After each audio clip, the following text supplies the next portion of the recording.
All right, Scott Fisk, welcome to the podcast. I appreciate you taking the time out, being on with me today to share your story and go through a few different things. But before we get into it, what I'd like to do is give you an introduction for the audience. Scott Fisk, you are a proud father of three, graduate of Butera School of Art with a degree in signage and graphic design. You founded your studio 669, specializing in unique automotive themed apparel and art. And that's your main platform that you have. You're a professional hot rod illustrator with works published in magazines like Old School Rods, Car Culture Deluxe, Rebel Rods, Hot Rods Illustrated, Roger's Digest, and the all too well known Cartoons magazine.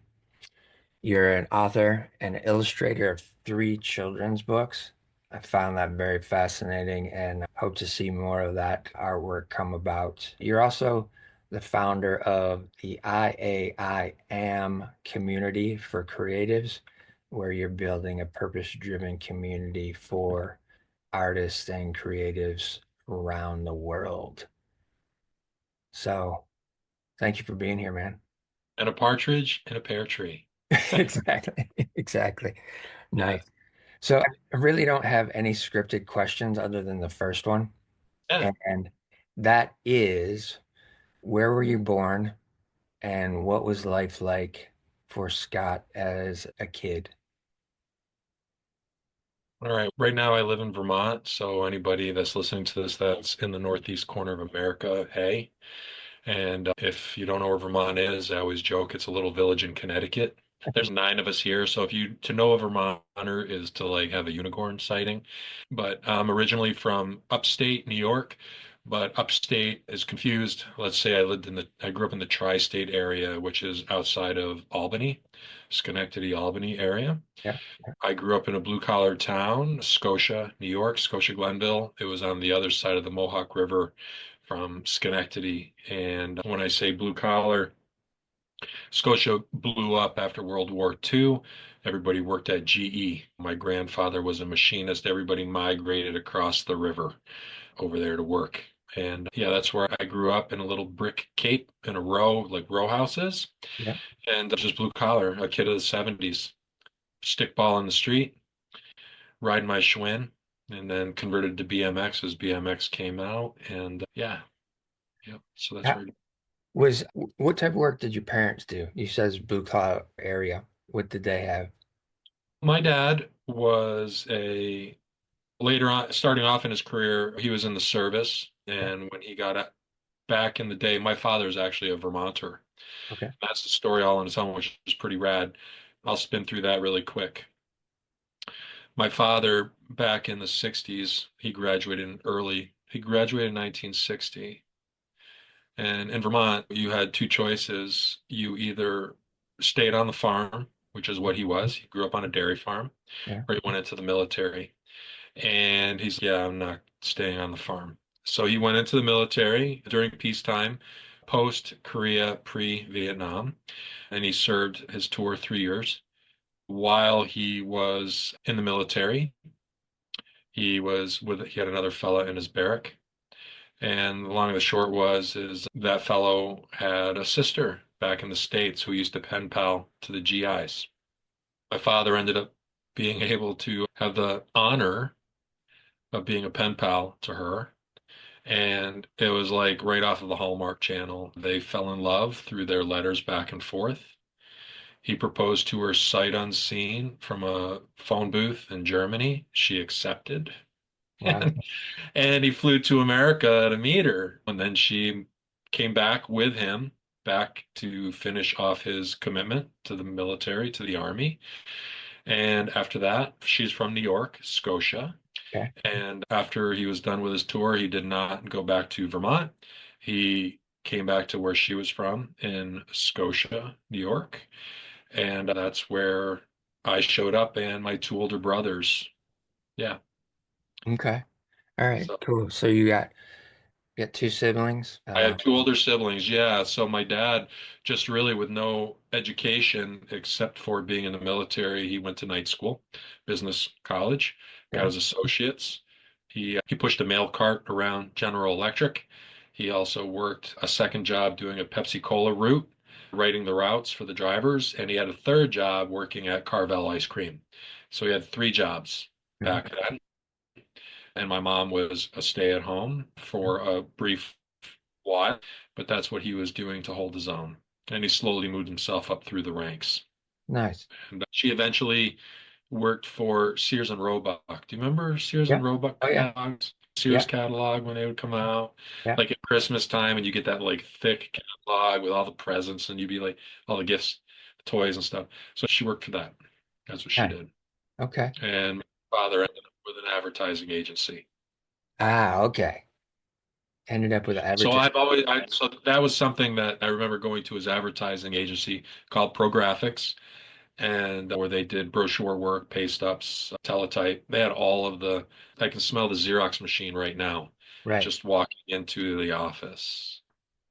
Right on. Yeah. I was looking for that little connection of Yeah, where the artistic talents came into play. yeah. Were your older brothers, were they creative at all, or were you the one who got it? No, they were the oldest one, Jim. No, not he. That old cliche, I couldn't draw a straight line with a ruler. That's Yeah, him. The middle brother, Brian, he was a hobbyist, drawing recreationally.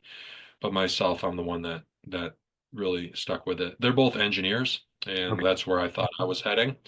Follow suit, but no, I'm not. Different thought process and methodology of creating. Yeah, Yeah, yeah, def I was headed off to be a civil engineer. I have a strong math technical background, but one day I took a left instead of a, but we'll get to that part. for sure, for sure.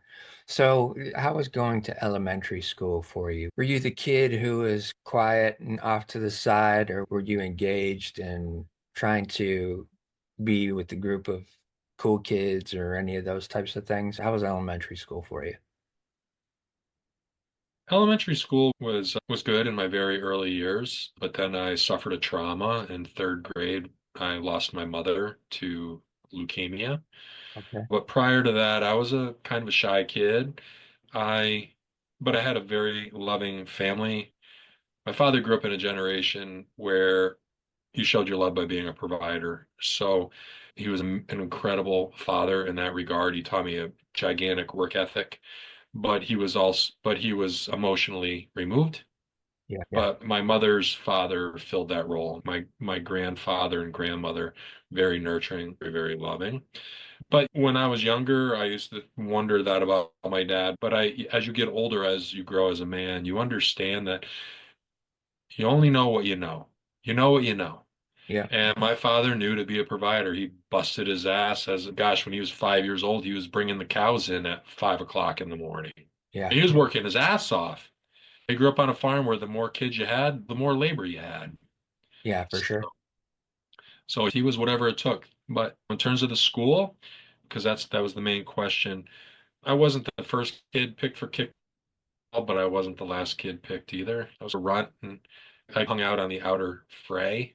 Yeah, yeah, And when I really think about that, I think there's a part of me that's put that away somewhere because what I remember the most is after third grade, after my mother passed away. I was 8 years old. yeah. I can already hear it in your voice. That was a huge turning point for you in terms of your view of the world, your view of a sense of security. Mhm. And I'm feeling this from from the tone of your voice, the emotion of your voice. Do you mind sharing a little bit about that? What No, that I felt like? don't. Even to this day, I'm 54 years old. I was 8. I can still bring myself to tears over it but there's also a celebration in the 8 years I got to have with her. So every year when the anniversary of her passing shows up, that's actually a day that I celebrate. It's not a day that I mourn. And you hold on to that, right? But anyway, when she passed away in 1979, she had a leukemia, lymphoma. Yeah. a strand of lymphoma that we have to understand is back in 1979, chemotherapy was all pioneer, frontier, Wild West stuff. What she had, that strand of lymphoma that she had back then, people survive now. They survived this. Yeah. So I always try to point it as she was a hero and people like her because what they learned from exploring with her and learning different cocktails and treatments, they needed people. They needed people, and some people survived and some people didn't. She was one of them. But that's where a lot of the pain started for me. Now let me repack that. No one escapes pain. Pain is not unique. What we do with that pain is what makes us unique. Yeah. Now, we choose every day, and it's a daily choice. We can choose to be victims or we can choose to be victorious. Yeah. But it does not mean that you aren't given the grace and the permissions to walk through your story. But my hope is for anybody, I can definitely hope for myself, is that we learn from our story. But so when she died, therapy wasn't, if there was therapy in 1979, our family didn't know about it. Yeah. And I remember just one of those moments where we were all allowed to have an afternoon to cry, but then after that, we weren't going to cry anymore. And that was told to us. And Yeah. that's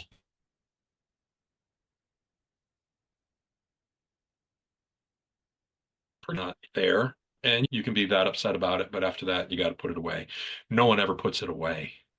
We put it behind, I'll keep it underneath, and I won't let it fall out of my eyes Yeah. because I want to be obedient to my dad. But that's the thing is I was so angry for so long about only being able to cry once in his presence. I cried multiple times after.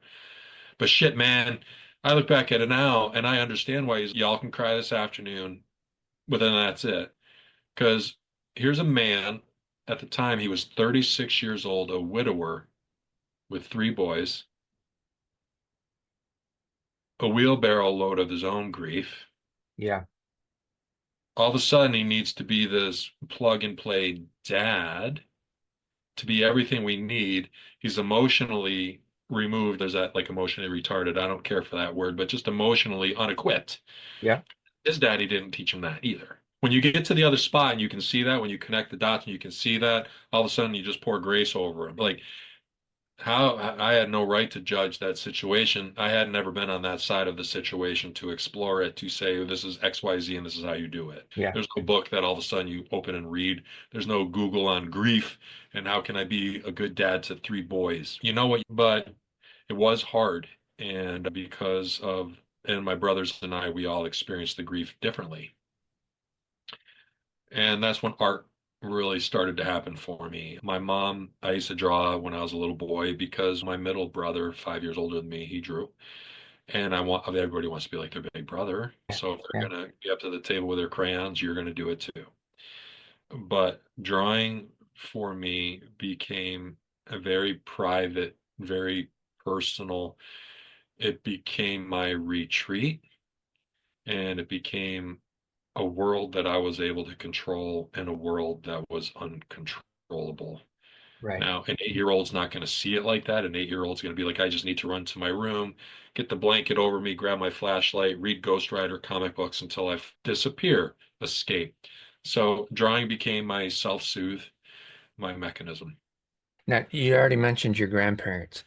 Did did your grandparents at that point in time, did they come in and provide some of that space where you could allow some of that emotion to come out, or were they in the kind of the same mindset as your dad was? My mom's parents, no, no. My mom's parents were very touchy-feely. Okay. My grandpa always kept it age appropriate. And losing a child, I've never lost a child, and I pray that I've been handed a lot of trials. I can't even speak to what that felt like to outlive your child, because I will tell you, I'm a daddy, and I give you permission to run over me with a vehicle really slow. You can cut me apart with a butter knife really slow without anything to save my children. That's a love that's just so fierce. and so vast and so immediate. So they they mourned in silence, but they wore it on their coats. My grandfather was a man's man. And what I mean by a man's man is a hard blue collar machinist worker at GE. He never referred to my grandmother as the old lady. You hear people say, "Oh, the old." He referred to her as my wife or my bride. Yeah. He was the one that taught me that when you're walking on a sidewalk, where the woman is as you're walking to hold the door. He didn't necessarily set my grandmother at the table, but he taught us you stand when they come to the table and you sit when they sit, the respect stuff. Yeah. But I remember when it came to my mom, I remember as I got older, I talk about age appropriate. You said there's no greater loss than to outlive your child. And they would go to they used to go to the cemetery all the time, weekly, if not more than weekly, to water the flowers where she was laid to rest and all of that. But out of that tragedy, out of that loss, losing my mom, there became a much more bulletproof relationship with my grandfather. Okay. He was there. And I know that came at great pain to my own dad. My dad later remarried a couple of years later, but that closeness with my grandfather in terms of being absolutely emotionally available was something that I never wanted to speak about in front of my dad because you don't want dad to feel less than. But it just shows in your actions. Yeah. Yeah. The that's I can relate to that in the aspect of my grandparents on my mom's side. They had farmland in Tennessee. He was also a Southern Baptist minister on the weekends and spent a good deal of my early years vacation wise in Tennessee with him on the farm and doing stuff and learning about all that type of work, that type of community, that connection. My dad was an auto mechanic and he worked all hours. He was even on call after work as a service driver. If you call AAA or whatever, he was the gas station that he worked with was part of that network, so he'd have to go out and jump a car or tow a car or any of that type of stuff. So It was a mobile garage rolling. correct, Yeah. correct. And so the experiences that I had with my grandparents on my mom's side felt quite different from what I was experiencing at home. And a lot of that is, as you expressed too, is attributed to the fact that, okay, you just got to go out and provide, you got to do this, and this is just the way it is. So the emotional elements of being a father doesn't always come out during that time, 60s, 70s. There wasn't a whole lot of emotional connection in terms of what a societal man looks like. That they were constrained. Also, too, my father's family was he was one of 11, and so when you're talking about you have the family to work on the farm, that's exactly what was taking place. The more that you had, the more that were able to work and help bring in the food and income for the family, kind of a thing. But also, too, my mom, she was one of four. So there was quite a bit of extended family, cousins, different things like that. But I really got a lot of that loving emotion came from my mom's parents. So I can relate to that as well. And ironically enough, too, I have a younger sister that lives in Belmont, New York, which is about an hour down from Buffalo, Okay. right around Cuba, about an hour west of Rochester. Ra-cha-cha. Yeah. So I'm a little bit familiar with that area of upstate New York, a little bit more western than directly up. But moving into after that experience, you said you started to draw more, you started to create a world within a world from Yeah. what I'm hearing. How did that play into your everyday life going into fourth, fifth, sixth grade? And how did that look interacting with other students at school as well? It's so funny. What was it? When the heck was it? Thanksgiving time, November. I was down in New York and I brought my little ones. I have three kids, two different marriages. I've got one that's all grown up and married, and then I have two younger ones. I always joke, two litters. I have two litters of kids. Okay. We went to my old elementary school, and even when my I was going like that because it's just stay cool. And when I went to the school where the playground is, I as I was wheeling around the school, I literally looked right at the part of the school where my third grade classroom was with Mrs. Austin, my school teacher. We're talking, this is ingrained, Oh yeah. like leather belt burning into it's like there. Yeah. Like I remember being in that third grade classroom when my dad came in to talk to everybody. And what was funny is I just continued on to the playground.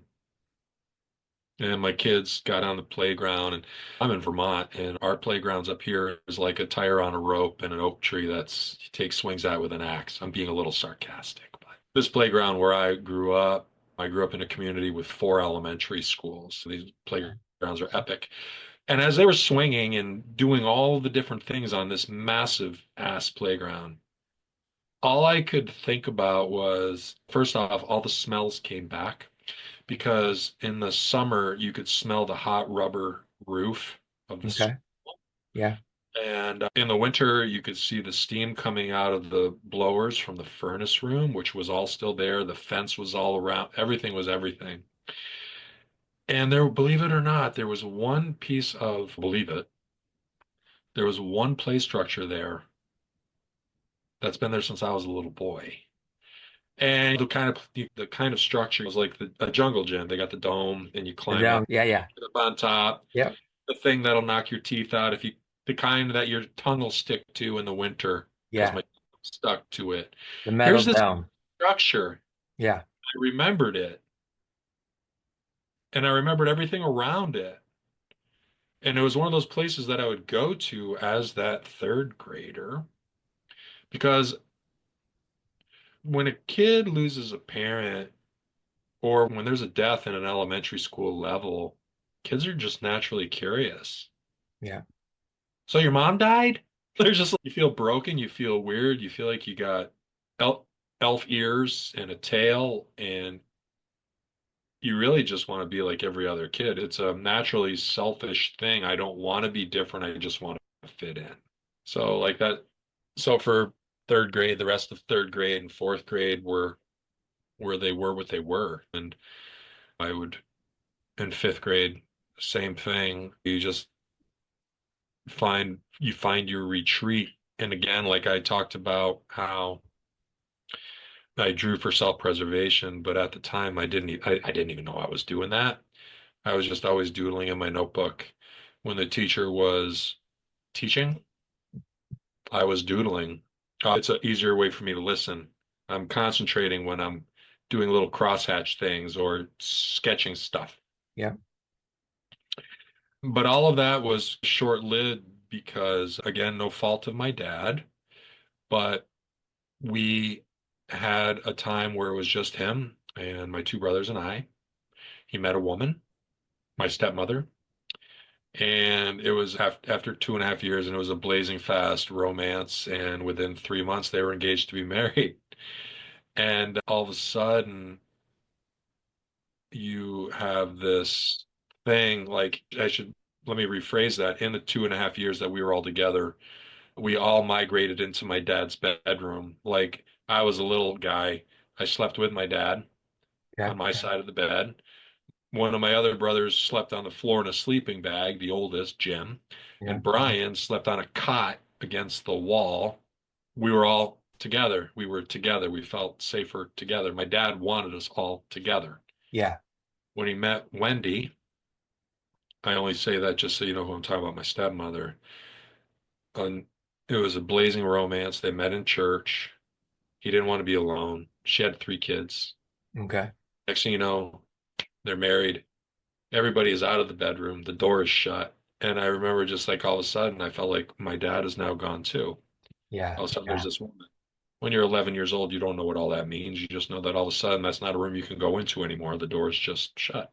So that was probably when our closeness became even more so with my grandparents, my mom's parents. It was very hard for them too, because all of a sudden there was a new woman in my life who I was told to call mom, Yeah. not to forget my real mom, but you are to comply. My two older brothers are called bullshit on that. They called her mom to be respectful, but they're like, I'm 11. The time Brian was 16 and Jimmy was 18 by that time. They ain't calling her mom. They'll Right. call her mom to be respectful, Yeah. but that's about it. It was a short-lived amount of time before both of them moved out and went to go live with my grandmother at different times, grandparents at different, my mom's parents. But I was young, I had to stay. That was pretty wild. All of a sudden, going from three boys to him getting married, and then all of a sudden having a stepbrother and two stepsisters. That makes six. And then they had two together. That made Oh, wow. Okay. eight kids. Yeah, life just happened. It was one of those things that you have these step siblings. You have a new mom that you want to honor. She was not the wicked stepmother by any stretch of the imagination. She's actually a very incredible woman. They were married 38 years. They're no longer married. I still call her mom. I'm really grateful for her. She put up with a lot of crap. She also had her own traumas that she was navigating. And I'm sure when they got married, there was probably a level of convenience because she was a single woman with three kids. And to marry a man who could be providing and to play assist. So I'm not saying that she didn't love him, but at the time, let's say that people grow to love. Yeah. Yeah. And I got to tell you, man, if she didn't love him, she would have split a long time ago. But she held the fort for 38 years, so I give her a trophy. Yeah. Yeah, yeah. Right on. When those other her children came into the picture, did you see any elements of connectivity with them, or were you still in your own world with your creative endeavors, trying to just maintain? We There was connectivity. My brother, my stepbrother, and everybody was dealing with this in their own way. We got married. There was problems on that side too with her kids. Yeah. Her son ended up not staying with us. Her son moved in with his father and grandparents. Okay. So he was a brother that I got to see on weekends or whenever we all got together. But when before my father married his mother, he was the man of the house Yeah. at 10 years old. Yeah. So when they got together, by the time he was 11, it was like a year. It was one of those deals where he was better. It was better for him to go live with his father. And that was the other thing that was wild is there was a lot that was happening in that very short amount of time because we had our own house. She had her house and she moved in. But my father and her, they decided that it would be smarter to sell everything and start fresh with a Yeah. brand new house. So Yeah. you're having all your identifiers just taken Plucked. away. Plucked away. Yep. Yeah, exactly. Again, I understand want equal turf. I understand that now. At the time, that's not what you're seeing. For sure. You're crying in your pillow like you're scared you got to move away from your house now, Yeah. kind of stuff. Yeah, exactly. And also too, it's a sense of instability within the framework of a stability, Yeah. in the sense that the things that are comfort zones, comfort things that are comforting to you are being removed, and to no fault of your own, you have no control over it. So it's unsettling for a child at that point in time, especially at that point in time in history as well. The societal things that were going on, when you're experiencing those things as a kid in that time of history, it's not things that are on TV like the Brady Bunch or Leave It to Beaver. you're seeing those things as the ideal, quote unquote, family setup. And you're looking at that and you're seeing that, and it's, oh, wow, yeah, that's so warm and comforting and understanding. And but yet you got these other things that are taking place in your own environment, in your own world that don't correlate to that in any way. That's right. And so it is a way that it's unsettling for a child, and sensing that within your tone. Also, I'm understanding that you have a different perspective on it now, but at that time, those are the types of things that imprint on your heart, imprint on you as a human being, and they create a form of dialogue Yeah. within you Yeah. that you're starting to try and work out this Yeah. dialogue. And I would assume that type of dialogue was starting to be more in tune with your creative endeavors and how you were trying to cope with those types of situations. Would that be accurate or Yeah, I can see that. I can okay? see that. Yeah. It just was one of those things that I'm always going to say, it's one of those, you don't know what you don't know, and you know it, Yeah, and that's that. And people are so fast. I'll raise my hand too in life. We're so fast armchair quarterback situation. yeah, We're so fast to inject advice into a situation where we have no pay grade or skill set, but people just can't help it. They just open their damn mouth. And with age comes discernment. With age comes reflection. Some of the things that hurt me growing up, guilty of doing the same things as a father, okay, not to the depth of maybe what I could say was inflicted upon me, but I'm still guilty as charged. We're all guilty. He without sin, throw the first stone. Keep your stone in your pocket. Keep right, all of right, them in your pocket yeah, all the time. But yeah, just like coming up in school, just drawing and sometimes becoming like the class clown because it's just easier to be the clown than to, that's a way to deflect. yeah, yeah, The coping skill, you don't realize you're using it. I was the runt. I was like the smallest flipping kid too. okay, I was just a run ass runt yeah, kid. Yeah.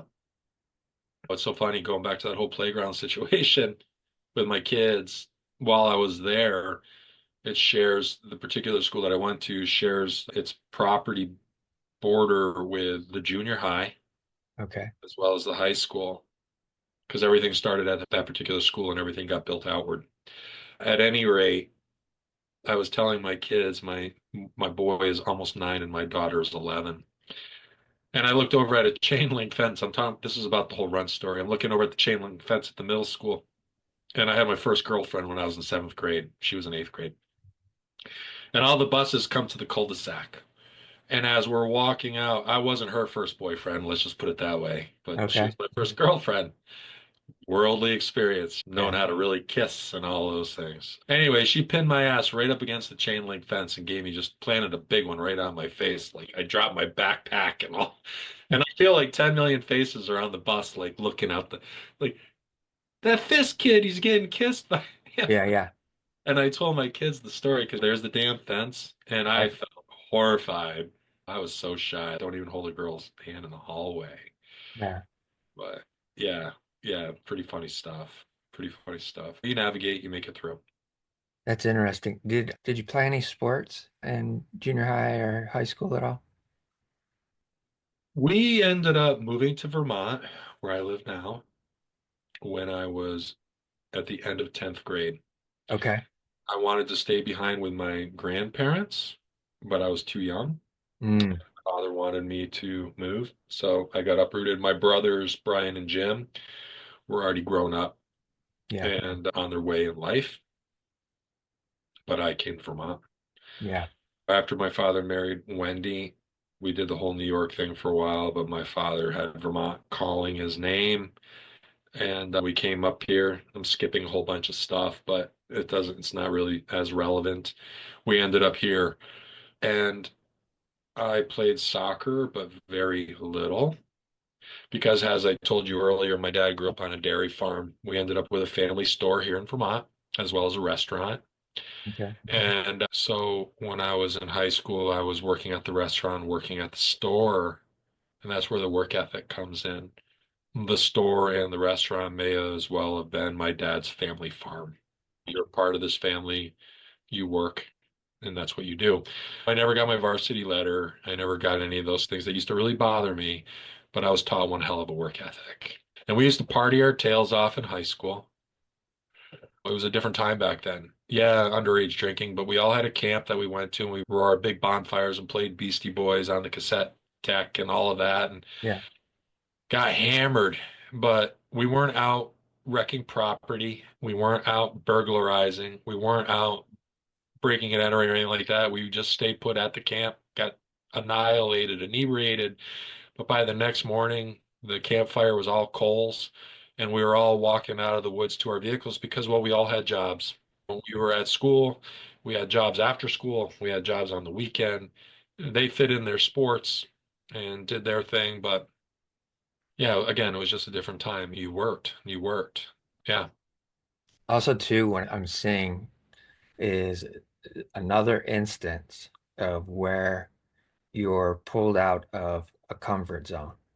sure, You're uprooted and you've got to transition from something that you've been able to have consistently since the passing of your mom, which was your school, the people that you knew at the school, those types of things. So that comes into play where you, as a child, those things are informing on your sense of community in a way, sure. because that's where you're going, where you know people, where you can relate to people.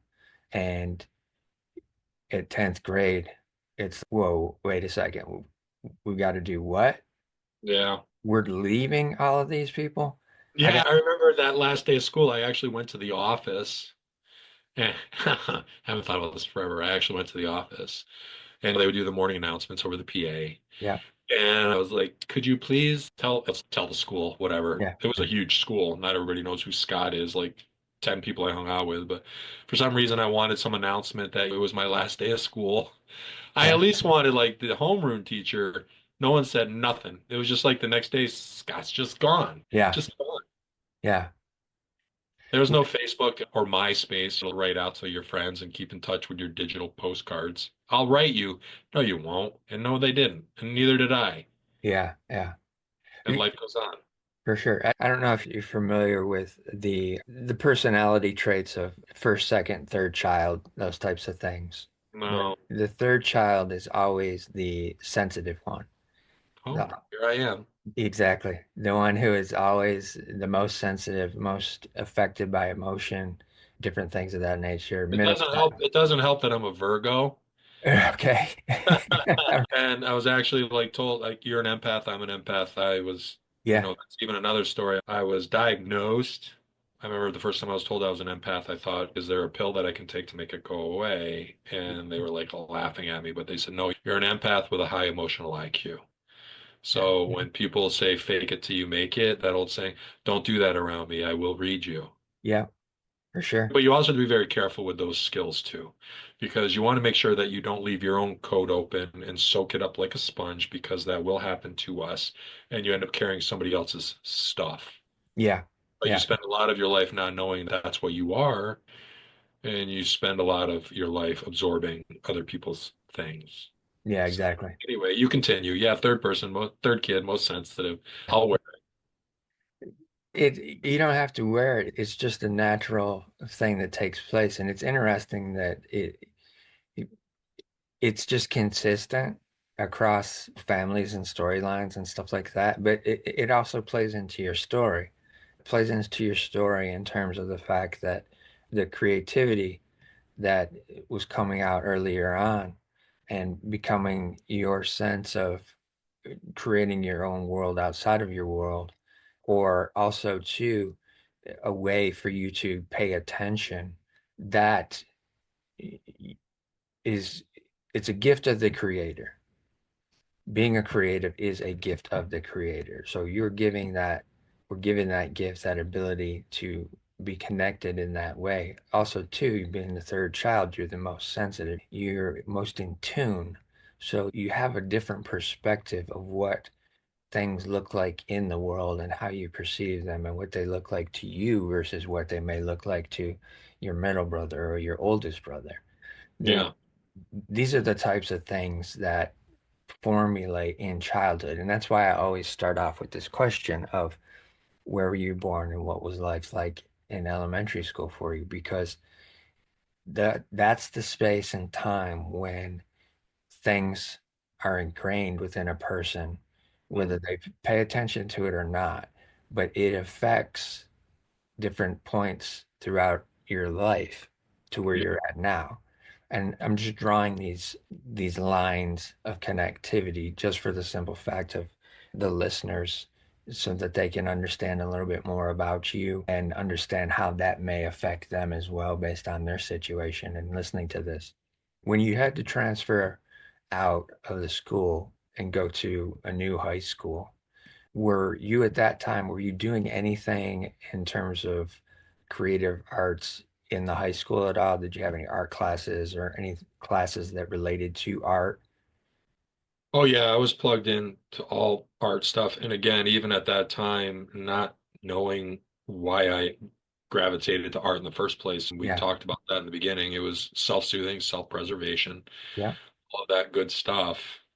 And but yeah, when I got into high school, I was plugged into everything artistic that I could get my hands on because well, anybody that's a creative in this community here that you've formed, we're all creatives. So you already speak my language and you know what it means to. I remember one time just like I was speaking and I remember saying, like, in terms of what it is to be a creative, it's just so ingrained in us that, and I don't know if I ever share this with you, but I could be walking down a boardwalk in Cody Island and there could be a clown making balloon animals and I would have to stop and I would have to watch him make that. yeah, Somebody else might walk by wanting cotton candy. No, I'll get to the cotton candy later. I want to know how we make, right? yeah, It is what it is. It doesn't need to have a definition. It's just so hardwired in us. But it didn't matter what it didn't matter what it was. It didn't matter if I was in a pottery class or textile or home economics, because we used to have home economics back then, learning how to thread a sewing machine, yeah, like all those things. Yeah, I was down with it because I yeah. was making something. But one of the things that came to me when I got to Vermont is back to that whole thing talking about my brothers being engineers. I drew for my own Yeah. personal pleasure. And I was in a much smaller school in Vermont. When I left New York, I was in a gigantic high school, Okay. gigantic, with four elementary schools all feeding it. Yeah. And then I moved to a K through 12 high school or school Got you. where I went from 350 kids in my class in high school in New York, which is considered a small school. Yeah. 12, 1,300 kids is considered small, believe it or not, to a K through 12 where I had 17 kids in my class and everybody knew your shit. Yeah. Culture shock. Luckily, my junior and senior year, I went to Votech. I'm a Votech graduate. Okay.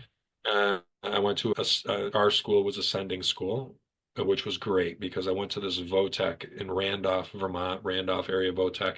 Now they call them career centers. They don't call it Votech anymore. I was Okay. taught a vocation, but it gave me the high school feeling. Plus, I also got a smoking pass because back then you could smoke in school, and if you had your Okay. grades during lunch, you could. It was not unfamiliar to be out smoking with your teacher. So you did. You know what you don't know, you don't know. You know, Exactly. I was up there and I got the high school experience. Granted, Randolph was much smaller than the school in New York, but at least being a junior meant something like respect over a freshman. Like when you're in a K through 12, it's all just a blur. Yeah. At least when I got to be up there. So to follow in my brother's steps, I went for architectural and mechanical. And I did all my calculuses and all my maths and all those things because that's just what everybody else was doing. And drawing was for pleasure. Okay. Yeah. Gotcha. Gotcha. And at what point in the Votech storyline does art school come into play? It didn't happen until I went to college. I went to Vermont Technical College, which still exists up in Randolph. I love drafting. I still love it. I had aspired to be a civil engineer, and my game plan was, I remember being in drafting class and coming back after Christmas break, and our instructor, Mr. Price, George Price, says, there was a back room all built during Christmas break, like this cubicle. And he says, you're going to laugh. He goes, we got this new thing. We have a computer and we've got computer aided drafting. It's CAD for short, but Yeah. we have this thing called CAD. And if a bunch of you turkey asses want to go back there and screw around with that dumb device, because that's how he was, then Yeah. by all Yeah. means go. The school bought it. You might as well use it. I don't see any need for it because we all had drafting tables with our slide rules, and Yeah. I still write in uppercase block. I'm left-handed, but I hold my pencil just to go across. Anyway, CAD, the birth of CAD in my lifetime, in our lifetime. But anyway, fast forward. But anyway, George is up in heaven. Maybe he is. I don't know if he was a. It doesn't matter, but he was a great guy. I'll miss him. But it wasn't until VTC, Vermont Technical College, where I was in calculus class, and I wasn't feeling it, man. I just wasn't feeling it. I made great money. I actually was making money with what I was learning in Votech because we had a couple of area contractors, builders, Okay. and they would give me their floor plans. And with their floor plans, I could do a 2-point perspective drawing of a house. Because think about that. Now you can do these virtual walk tours with software. You can take a prospective client through this virtual tour, Yeah. or you can take a husband and wife and go look through this thing. But this is before all of that. So I Right. would take these floor plans and I would do marker comp renderings with landscaping and rock walls. So that way the builders could take this and use this as a selling tool Yep. to a prospective person with no visual skills looking at a floor plan. Right. Because looking at a floor plan is nothing than ripping a ceiling off and looking straight down in at walls and toilets and the tops of stoves and stuff. Yeah. So I really love that. And heck, I was making a couple $100 on a weekend doing these things while working at our family store and restaurant doing this creative thing. So when I got to VTC, I was in calculus class and I'm like, this really sucks. And I was out, things that happen in the mix is in terms of being a creative, liking to draw, loving pottery, all these different things, screwing around with an airbrush. This is before even VHS tapes. This is before DVDs, tutorials. This is before YouTube, learning how to use an airbrush.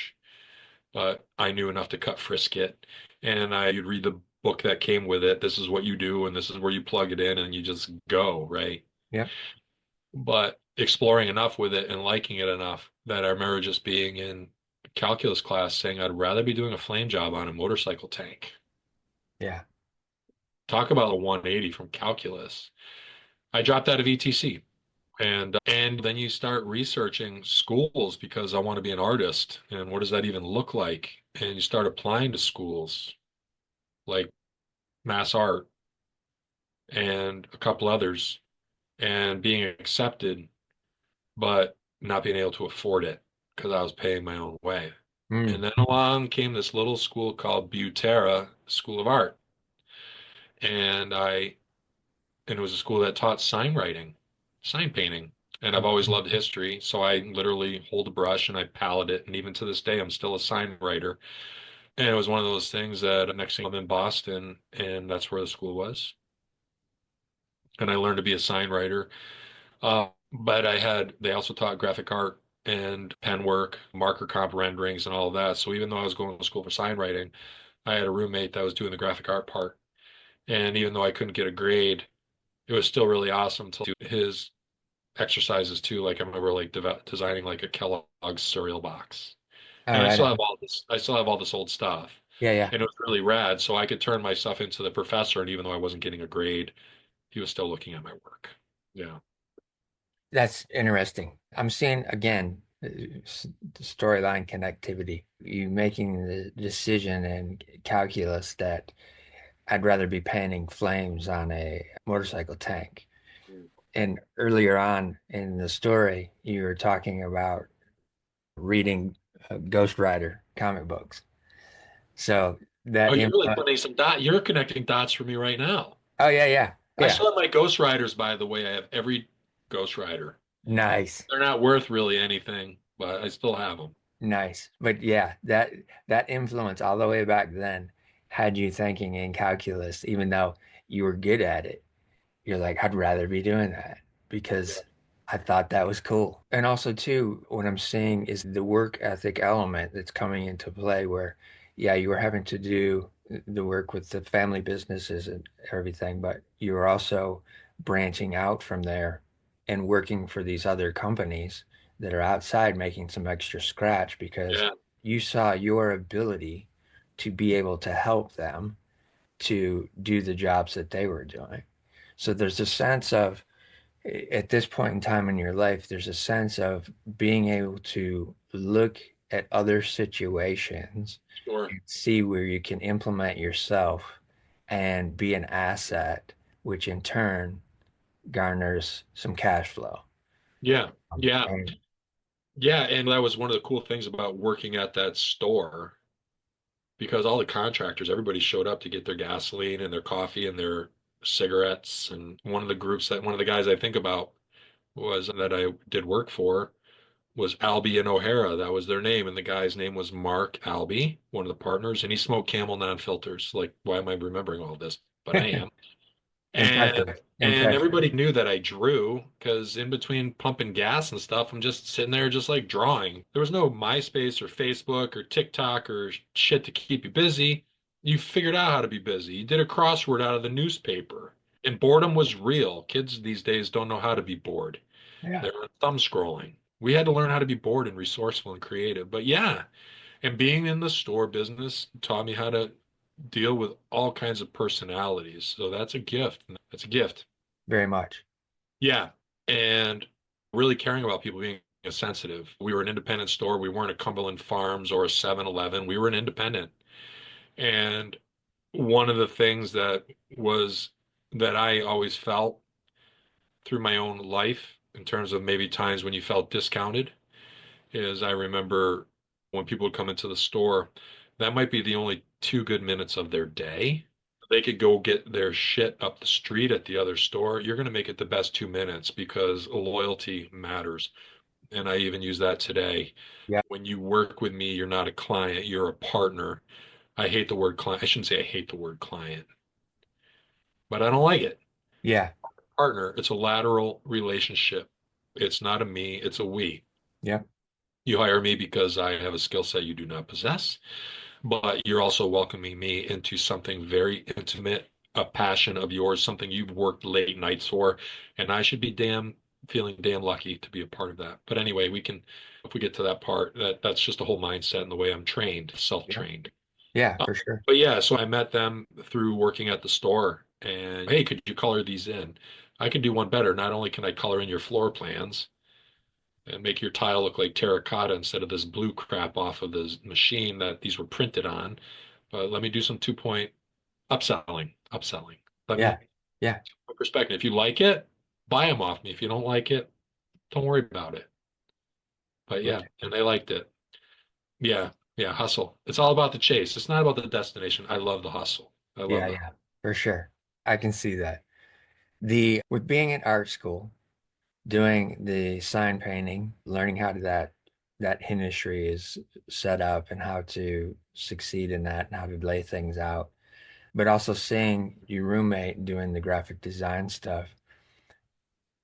I'm guessing you had to work as well at this point in time being in Boston. Do you have outside job, right?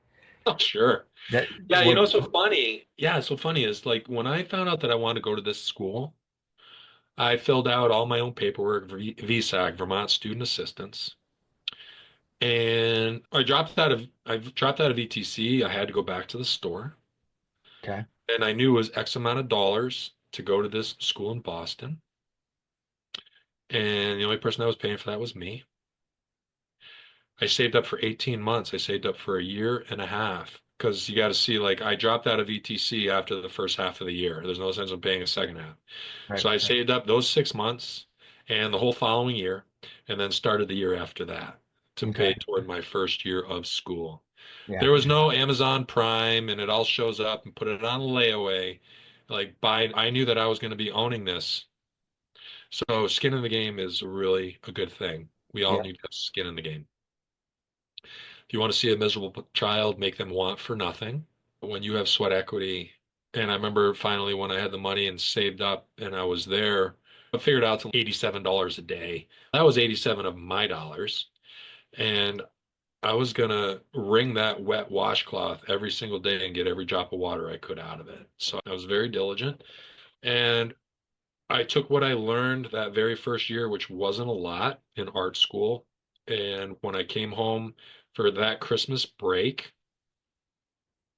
this is back in the day of pre-internet, so lining up work so it would be waiting for me when I came back to Vermont on the bus with my sign kit, with the little bit of lettering that I had learned. And I remember that very first Christmas vacation with what, September, October, November, 3 months of learning how to be a sign writer with a couple of basic. Basically what I'm getting at is I made a bunch of phone calls, had a whole bunch of snowmobile cowls waiting for me. A cowl is the front end of a snowmobile. Okay. Maybe some mailboxes and some other randomness stuff, but I had it all lined up waiting for me in the basement of my dad's store. Nice. And while I was home on break, I was visiting with people that I hadn't seen and hanging out at the store and probably stocking the beer cooler because while you're there, you might as well be helpful. Yeah. And lettering anything paint would stick to. And I remember coming back from Christmas break with $700 in my pocket. $700 in 1990. That's a lot of money Yeah. for a 19-year-old. And I'm like, I like this. Yeah. And I remember sharing that with my son, my oldest boy, who's also a creative. And one day when it finally connected with him, he's like, how did you line up that work? I'm like, you have a roll of quarters, you call people, you bring your phone book from Vermont. I probably brought the phone book with me or one of them so I Yeah. could call these people. He's like, no shit. I'm like, yeah, no shit. But that's what you know, and that's what you got to do to get stuff done. It's not easy like now. Telling Siri, what's the weather out today? No, you waited for the newspaper to show up, or you licked your finger and you went outside and you touched the air. Like it's gonna rain at around 1:30. Yeah. Yeah. But anyway, yeah, I made a little over $700 over that Christmas break, and when I came home, knowing that I had April break, so you line up more work. And I remember at the end of my very first year, I came back to Vermont, and my dad thought I was going to work at the store for the summer, and it broke his heart. But I told him, I said, Dad, he's like, yeah, I'm like 20 at the time. I need to make $8,000 this summer. Can I make $8,000 working at the store? He must have looked at me like I had three heads. And you're not going to make $8,000 in a year. I sure as hell got to try. Yeah. And I opened up a sign shop for the summer, a pop-up shop. And I didn't make $8,000. And I think my curtain is going to come down behind us. So pause. That's all right. Yep. Go ahead.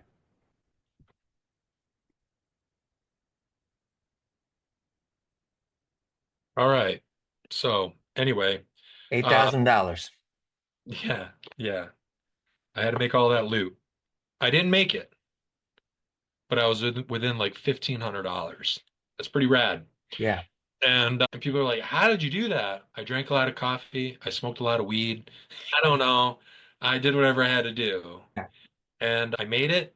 And the little bit I was short, I just added that to my VSAC bill. And what I needed to make that summer was not going to satisfy how much it cost to go to the school for an entire year. I think it was like it's cheap money. It was like 18 or $19,000 to go. Okay. And what's so funny is I told you I went to vocational rant for architectural mechanical. Right. When I went to this art school, I was taught a vocation. I was taught a trade. I was taught to be a sign writer, no different than being an electrician or a plumber. Yeah. I'm still a votecher. So it's like funny when people say, "What's your level of education?" I don't know how to answer that. I have a college level vocation. I'm a tradesperson. Just like my grandfather was a trades machinist, right? Yeah. Trade. But anyway, I got out of there, and at 22 years old, I opened up my own business. I graduated top of my class, but while I was also in school, talking about did you have a job, I would hustle and line up work first and second year back in Vermont, still pre-cell phone calling Yeah. on the line.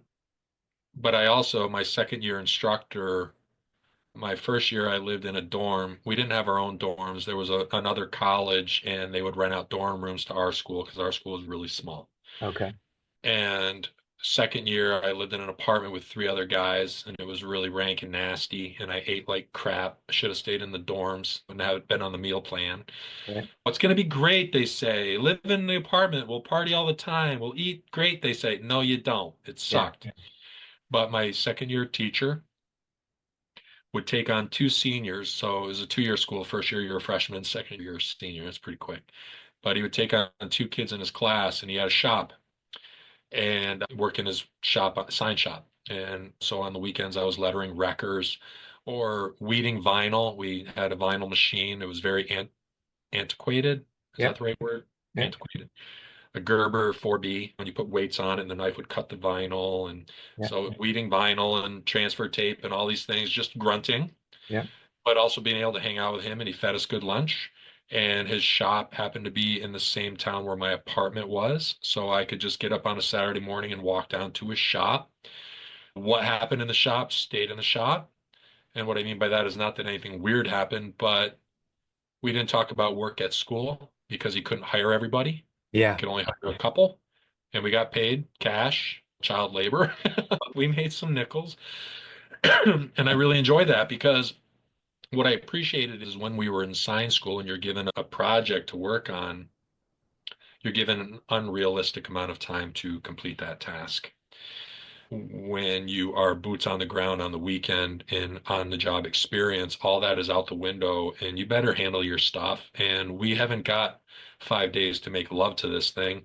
This is an afternoon project, and we're going to handle it. And we're going to get it done. You're going to do what I say, and you're going to roll. So I really liked that. Okay. And he was from the shore, and just an Irishman, Irish Bostonian. And he didn't mix his words. He talked right out of the front of his mouth. But I really enjoyed that, being with him. And he knew I wanted to work. He knew I was paying my own way. And he's long since passed away, but I know that he respected that. Because Yeah. there were a lot of kids that came to my school that came from rich families, and they were just brought there because their parents just didn't freaking know what to do with them. So they sent them to art school. And these kids just jerked off and screwed around all the time, or Right. jerked around. But when a person is there to work, they stand out. Yeah, absolutely. Yeah. Absolutely. You always recognize those types of things in individuals. If you're in any type of position where you're in charge, you noticed who's willing to do what and who's not, Yeah, for sure. those kind of things. So your art school was a 2 year school? That's right. Okay. And did you get a diploma at that point I did. I okay. did. Yeah, I got an official certificate of completion. I got the award. I forget what it's called, like most achieved, whatever. It's like some word in Latin, whatever it means. But that doesn't matter. I was just really satisfied. Yeah. And while I was in art school, that's where I met boys, my oldest son, who's now 26. That's where I met his mother, my first wife. Okay. Yeah. So when I came back from Boston and opened up my sign shop, she lived in South Boston. So I would go down there on the weekends and spend time with her, and then drive back during the week and have my sign shop. And then Okay. slowly moved her up here. What type of classes was she in? She went to a different college. She went to the college that we rented the dorms off of. So I met her. She went to a college called Fisher College. It still exists. My school, by the way, no longer exists, so that's another thing that's just vapor. Uh, Okay. Yeah. Yeah. it was a family-run school, and the father handed it to his son, and no sweat equity, no skin in the game, being handed a school. He ran it into the ground. That Mm. happens. Yep. He's a spoiled brat kid. But that's neither here nor there. It no longer exists. But yeah, so I met her. there. And I ended up having her up here in Vermont with me. After she went to this other school. She worked for Filings down in the Market District. She was a assistant to the buyer, blah, blah, blah. She was using her skill that she learned in college. Okay. And yeah, she ended up moving finally to Vermont. And soon after she was here with me, it was too rural. It wasn't working out. And I was brand new business, brand new sign shop, brand new all this stuff. And I ended up closing my shop at 24 years old. And we ended up moving back to Boston, Okay. actually outside of Boston in Framingham. And if anybody knows Framingham, it's a freaking armpit. It sucks. And I was miserable, but I was newly married and, and it was not going to work for her in Vermont. And I had worked so hard when you go back to like using the telephone to line up work to come to Vermont and to let her snowmobile cows in the basement of the store and all of that. I had, in that short amount of time, I had already acquired steady contract work in Yep. my sign shop, roofing companies. I was lettering their trucks, various whatevers, construction companies. I was doing job site signs, all that. So I ended up working for a large commercial sign shop in Massachusetts, but on the weekends I would still drive up here and letter trucks, Okay. what have you. Yeah, because I just couldn't let that all go away. So I couldn't just let everything that I had earned in that short amount of time just go to some other sign shop. So yeah, and those are stories like I would tell my son, who's now 26. Yeah, I would work a 50-hour week in this commercial sign shop. I was a project manager, production manager, not project, production. Big difference. And but on the weekends, I would line up anything that needed to be done, and I would leave at 4 o'clock on a Saturday morning, come up here and letter a couple of trucks, stay overnight at my parents' house, and then drive back Sunday to Massachusetts and Yep. work out the following week, working hard, work ethic. Yep. Yep. I don't want anybody else to have it. I earned it. It's mine. Right. Yeah. You got your head down. You're making enough money to support your wife and wherever you're living, that kind of a thing. You're shifting into that mindset at this point in life, the way that your father did as well. Yeah, for sure. Absolutely. Absolutely. When we moved to Massachusetts, she ended up getting work right back in Boston again, taking the train in every morning and all of that stuff. And that's where my drinking problem started, where I started to really drink a lot Okay. because I was really sad and didn't know it. And at 24 years old, having a really nice drinking problem. I was still smoking weed, not a lot of it, but enough of it. And but you're just kicking the can down the road. Yeah. Yeah. But that's where pain started showing up again. And I was doing well, and I had a good work ethic, and I was making a lot of money for the company. But it wasn't being a sign writer. It was working in a commercial sign shop, like making ADA compliant Braille signs for an ele and so we would go like into a hospital and we would do all the branding and all the signage for it. So like elevator directories and stuff Yeah. like that. Yeah. That's what I was doing. Yeah. And it sucked. Not as creative. I wasn't creative at all. Yeah. But when I was up here on the weekends, palleting a brush Yeah. and lettering these trucks, these brand new trucks, and missing all the people in Vermont and believe it or not, missing people in Vermont, missing Vermont because I'd worked so hard to belong. Yeah. So I made it as a production manager down there in this sign shop for 11 months.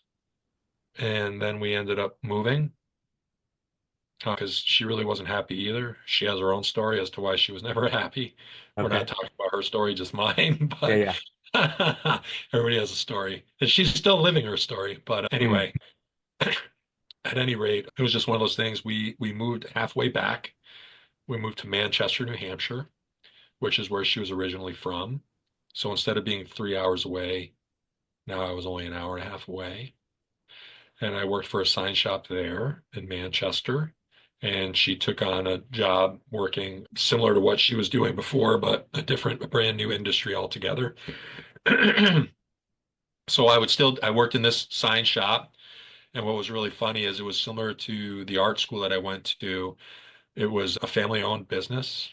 The father started it, handed it to his boy, and his boy was dope, but I was the sign writer, Okay. and everybody had something they were doing there, but I was the sign writer there. And the son was a total meathead. So on the weekends, I was still driving up here to Vermont, keeping my dream alive. And then finally, I got to this spot where I told her, I'm like, I can't do it. I can't stand it making other people money. I really need to work for myself. So I had this beautiful plan that I would drive from Manchester to Vermont every day, an hour and a half each way, and open up my sign shop again. Oh, And wow. that's what I did. And I would stay up here one night a week just to have a day where I wasn't on the highway. And then believe it or not, slowly we ended up moving back up here all over again. And that's when we had our son, my oldest. And I'm going to speed through a couple of things, but this is where it got wild is we were married at 22. And by the time we did the whole full circle and we were back up here, 26. So in 4 years, all of those things happened. We're right back up here again. Bought a house. I still live in the same house. I've lived in this house since 1996. Had our son in 1998. And in 2003, she decided she didn't want to be married anymore. So I've got this little boy. And she moved out. She had another thing going on. That was hard. But when she moved out, I remember feeling like I can't support this all on my own. And how do I support a whole home? Because I felt this dire need to keep this house for my boy at the time. He was in kindergarten. In a world that was changing for him, we needed to have one thing that was consistent. So keep the house at all costs. Beg, borrow, steal, sell stuff, whatever. But the sign business is not going to do it on its own. I need something else to complement it. What else can I do? And Okay. then that's when the drawing started. And that's where Studio 669 that I still have to this day was born. And it scared the shit out of me because here was something that I drew for my own self. I drew just for me. I Yeah. was a sign writer. I loved all of that stuff. But now I needed to take something that was very private, very intimate, and share it with you and you and you and you and you. Whatever you have to do. It was scary, but it was also like what's more scary is not trying and losing your house, losing everything. And that's back when magazines were still a big deal. And I always loved cars. And I remember when I had my sign shop, I did a lot of mural work, a lot of airbrush work. Okay. And I remember like looking at the patterns for these murals, and I'd be like, why can't that be something I'm selling? I already know how to draw. So it just all started just piecing together. And I started hitting car shows because I'm a car person. And that's when magazines were still a real big deal. So you start writing to these magazines, and I'm already up here in the Northeast. Would you like coverage of the Northeast for these car shows? We have a strong scene. And a lot of these magazines were like, yeah, we would love that. Now, this again is now when MySpace is actually happening and computers are actually happening. So you can actually email. You don't necessarily need to write a letter to them. And I started covering these shows. And I was also drawing for these magazines at the same time. And something that needed to complement the sign business, it ended up absolutely taking over everything. The artwork took over. The sign work became the complement. Now, don't get me wrong. It's not like all of a sudden it was just some big heyday tidal wave and everything is great. It was still scary as scary could be, Yeah. but I had both things working for me. Yeah. Yeah. And what, again, drawing some lines, what you're trying to do at that point in time is create a stable environment for your son Yeah, because at your young age, your world was turned upside down by a tragic yeah, experience and a tragic loss. And so you're trying to make sure that he has maybe something that's a little bit more stable, a little bit different than what you experienced. And also, too, that his mother is going away. She's not going to be under the same roof at this point in time. yeah, that's right. That's So right. And continue. You continue. I was going to say, so it's almost as if you're reliving that experience all over, and again, in a way, not exactly the same way, but it's the similarities of it are starting to take place, and you're feeling this need of, I've got to make sure that he has something stable. Yeah, and I ended up with majority custody of him. Mm. So not because she wasn't adequate, but because I kept the home, I kept the school district, I kept a lot of things, and she was at the time living quite destructive behaviors. Now, Okay. listen, we're in 2025 now. I'm thinking all the way back to 2003. Yeah. Like, this Yeah. is all such water under the bridge and so far back. I don't even think the Rand McNally Atlas goes far enough back to where all this was. There was a lot of hurt, right? Yes. Yes. And at the time, I met her when I was 22. We were divorced by the time I was 33. That's 11 years. And at the time, 11 years doesn't sound like a lot, but it was a third of my life. Yep. It was gigantic. And to feel violated like that, and it wasn't because I was inadequate, again, connecting dots, it's because something was void in her life through her own story, which I'm not going to share because, that's her personal story. Sure. But I can see now as clear as day where those voids were. But if there's one beautiful thing that I learned in it was she came from a divorced family. She came from a family that and there was an unfaithfulness in that family on the father's part. But when the family got divorced, when the mother and father were divorced, the mother went hog wild, and in terms of going out and having fun, like it's my time, Yep. right? Yep. And the kids were the messengers.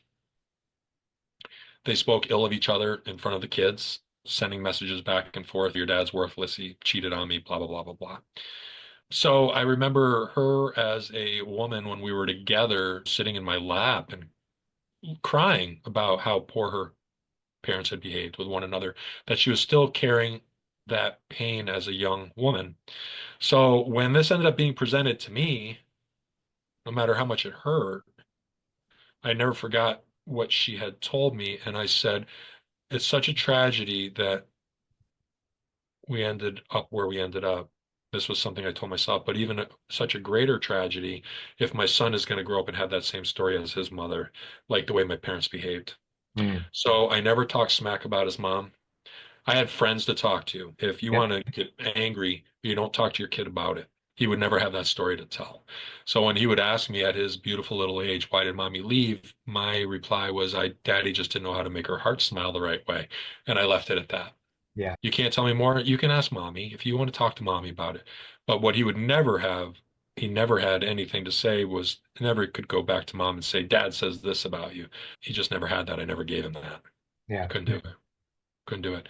But anyway, the drinking all still existed and all of that. But that's where the artwork started. That's where the artwork came in and started rolling out. And magazines were a real big deal. Magazines don't even exist anymore. Everybody likes the digital stuff, but Yeah. when you were finally published in a magazine, dude, you have arrived. Right. And I've been in probably 20 or 30 titles. None of them exist anymore, just like my art school. Yeah. But that doesn't matter. It's that it happened and it was real. And when you're all but selling anything that isn't nailed down to keep your house while you're getting stuff off the ground and running your sign shop and trying to do the illustration work and traveling on weekends, my son at the time, he loved that adventure because he was my assistant. By the time he was in second grade, he was already shooting for magazines. So I Okay. would bring him to these car shows because he was short, he was little, he could get on the ground and get like a red squirrel point of view. Like he was really good, and everybody knew him. And it was exciting because he saw me hit the streets. I took him with me, Yeah. and there was a sense of adventure. Nice. Yeah, yeah. So he would cover it, and then he would come back and man my booth, and then I would go out and run around and interview people. Or I was also drawing live at the shows because that's another circus act, like the balloon animals on the boardwalk. Yeah, for sure. I'm sitting on the ground drawing someone's car. It brings people around you. Yeah. It's a way to perform. I'm also getting paid to practice while I'm at these shows. It's helping me with my speed, knocking out a car in 40 minutes, pencil rendering of the car. It was all cool stuff. Yeah. Yep. And when he grew up now, as he fast forward, looking back to those adventures, he just found it so exciting. Yeah, yeah, for sure. That's amazing. That's amazing that you brought him into that world and you showed him the power of creativity and what it can do in a community, because the car world is a community in and of itself. It is. And if you're a part of it and you're going to these events and he's becoming known that early on as Scott Fisk boy, that is a sense of community that's being built and established early on, which Yeah. again, I'm drawing lines to what you're doing now with your online community and how that started off realistically way back when you're taking your son with you to these events and Yeah. exposing him to that. One of the one of the things that I want the listeners to know, once you start getting the work with the magazines and different things like that, does the pressure of income at that point subside in any way? Or is it still the scenario of I've got to be doing this, I've got to be doing that, I've got to be doing these other things as well? Was there any stabilization at that point in time, or is it still the chase? No, it's still a chase. But here's a beautiful thing. When you have absolutely nothing, you learn how to live on nothing. And there's a conditioning, and conditioning is a beautiful thing. Yeah, Conditioning is a beautiful thing. If you make, I'll use this as an example. If you're making 60 grand a year, but you know how to live on 12, 60 feels like 600, right? yeah, When someone says you've only got, what do you mean you've only got $20,000 to your name? It's, bro, I know what it's like to have only $200 to my name. And most of America only has enough money to live a couple of weeks because everybody's so damn overextended. So like conditioning. And one of the things that I would tell my boy, and he loves it, is that thing is keep the overhead low and it keeps the dream alive. When I opened up my studio, I have a home studio. I've had a home studio since 2005, 19 years ago when I blew this thing up. Because let's face it, if I don't need some fancy loft to go draw and create in, that is taking money away from my son at the time. That's an overhead that I didn't need to be spending. yeah, You can put me on a milk crate in a parking lot with a clipboard and a piece of paper, and I can get it done. So by having, and I closed up my sign shop and I started working from home. Or when I had a truck to letter, I wasn't lettering it in my garage, heating my garage. I turned that as travel. I would go letter. And I had my son with his mom. So it wasn't unnormal on the days that he was with her that I might get up at 4 o'clock in the morning and go letter a truck and be done by 1 in the afternoon, come home, write an article for a car show that I was at that previous weekend in a Word document, get it submitted, and then check emails until nighttime. Not unnormal. yeah, Grateful that I had both things. And I don't know, like your listeners here, I don't know the demographic and the age and all of that, but I'm going to tell you what, when you go to a car show, and here's a guy that failed out of English.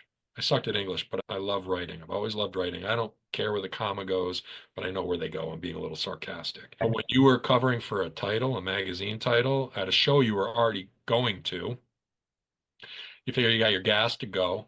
You got your prep work, get all your limited edition artwork all ready before you go, your easy up tent and all your other stuff, your grid walls, $40 for your booth and all that great stuff, and you're already going to be there.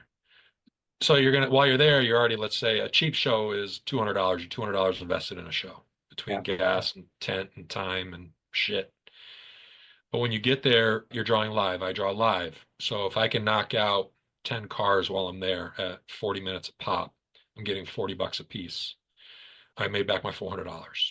I've also got my booth and my son, when he's not shooting for the magazine, he's in my booth. And kids bring the cute factor. And he knew all the prices in my booth, and everybody knew Trey.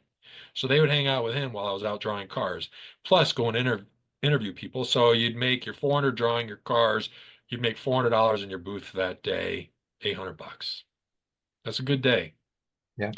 Go home and write that article, depending on which title it was, paid between another $300 and $700 Okay. article. Well, that's money on the table. You got to go get that. You got to go take that money. Yeah. So when you realize, and I wasn't writing for just one title, I would reword the article, and each magazine had its own writing style. But sometimes I was writing for three different magazines for a single show. So that was another $1,200 just waiting for me.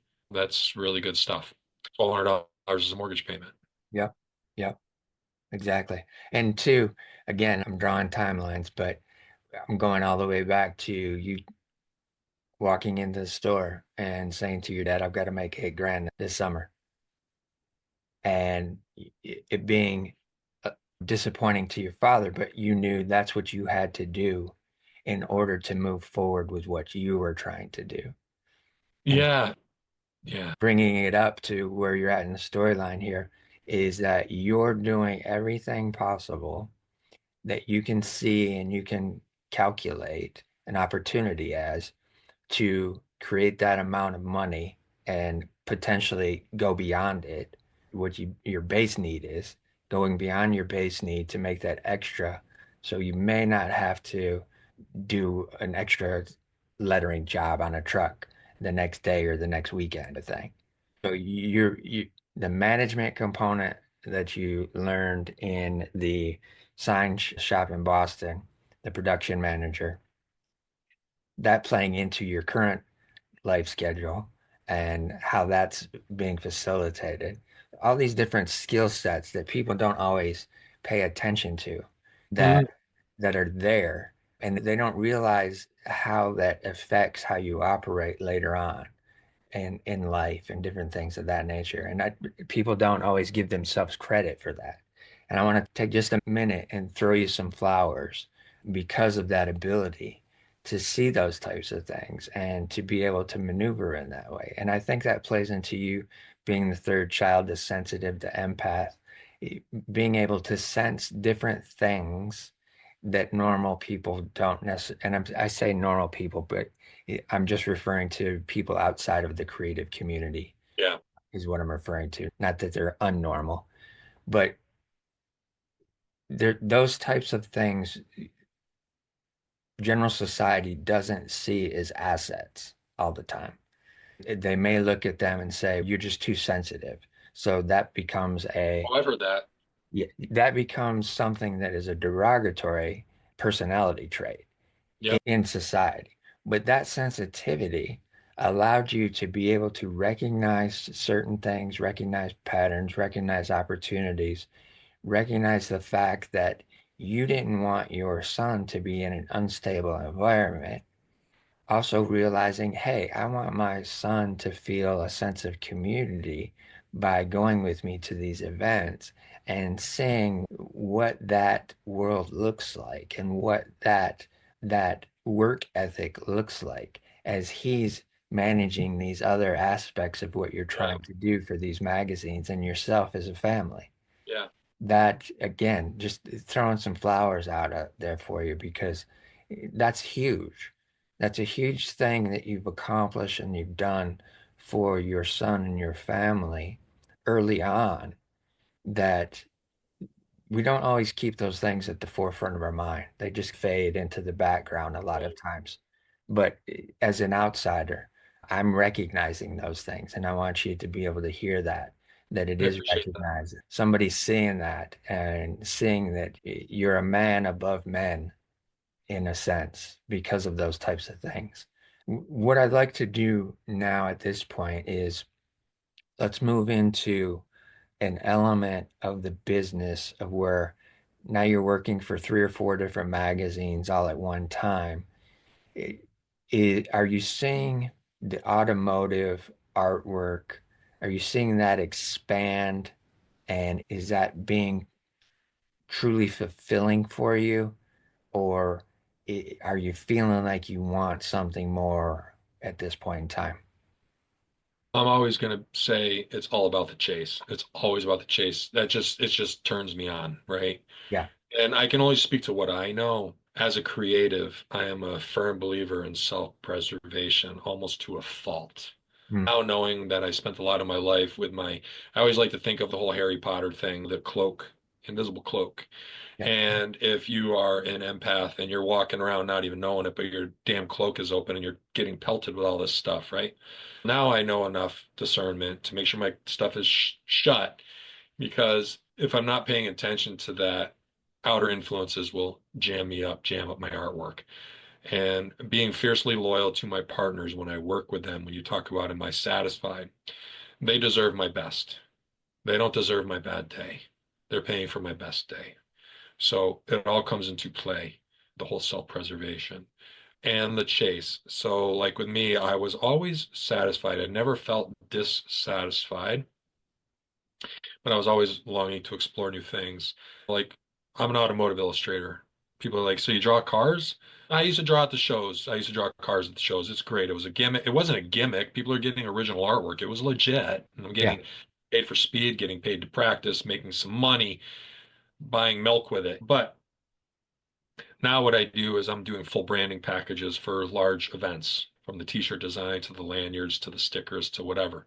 And that's all exciting. That all happened over time. You start off with low-hanging fruit, and Yep. slowly, with the help of others and your own ability to stay with it, you slowly build your ladder up into that tree. And sometimes people help add to that ladder. If you treat a partner, they're going to do a warm referral. You know how business works. Yep. You treat someone right, you're going to get more work. A good job gets you five, a bad one loses you 20. But I had things inside of me that I wanted to explore, and but I didn't know exactly what they were. So I was still just head down.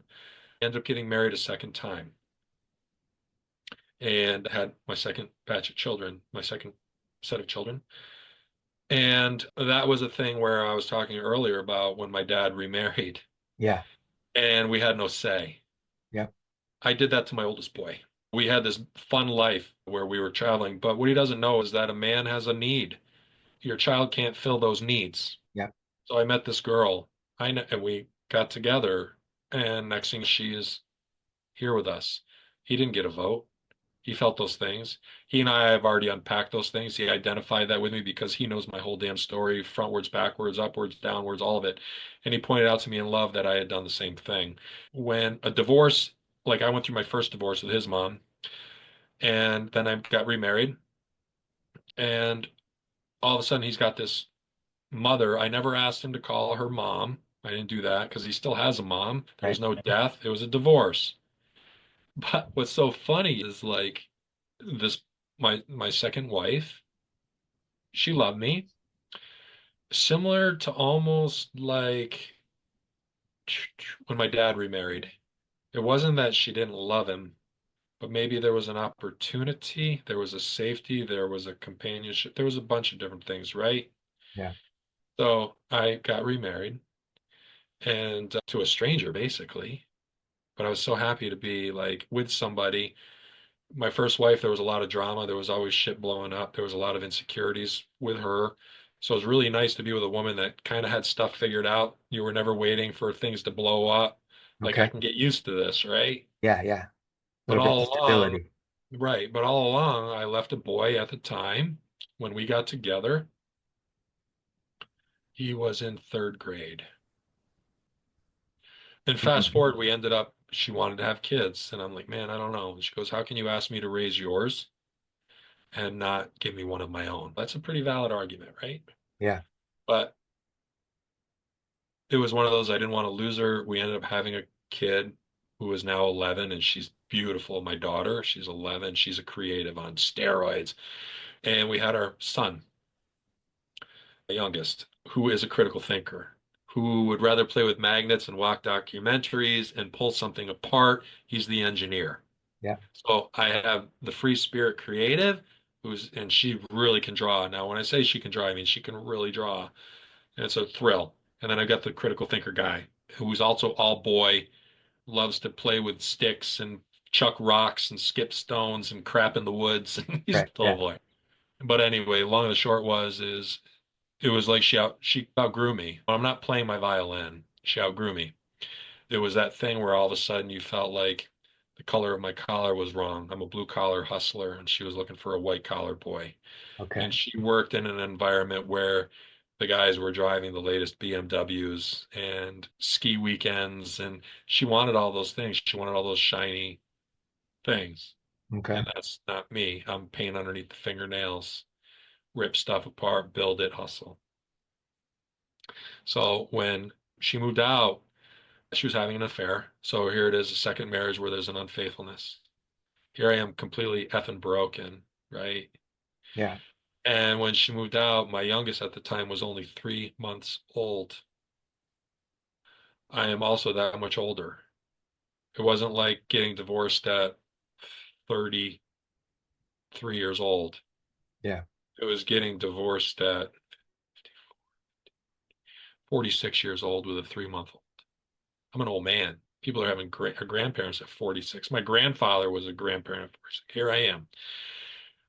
And all this shame that came over me, to speak to your people in Yeah. terms of tragedy, I had learned how to drink way back when I was miserable working in Massachusetts, Yeah.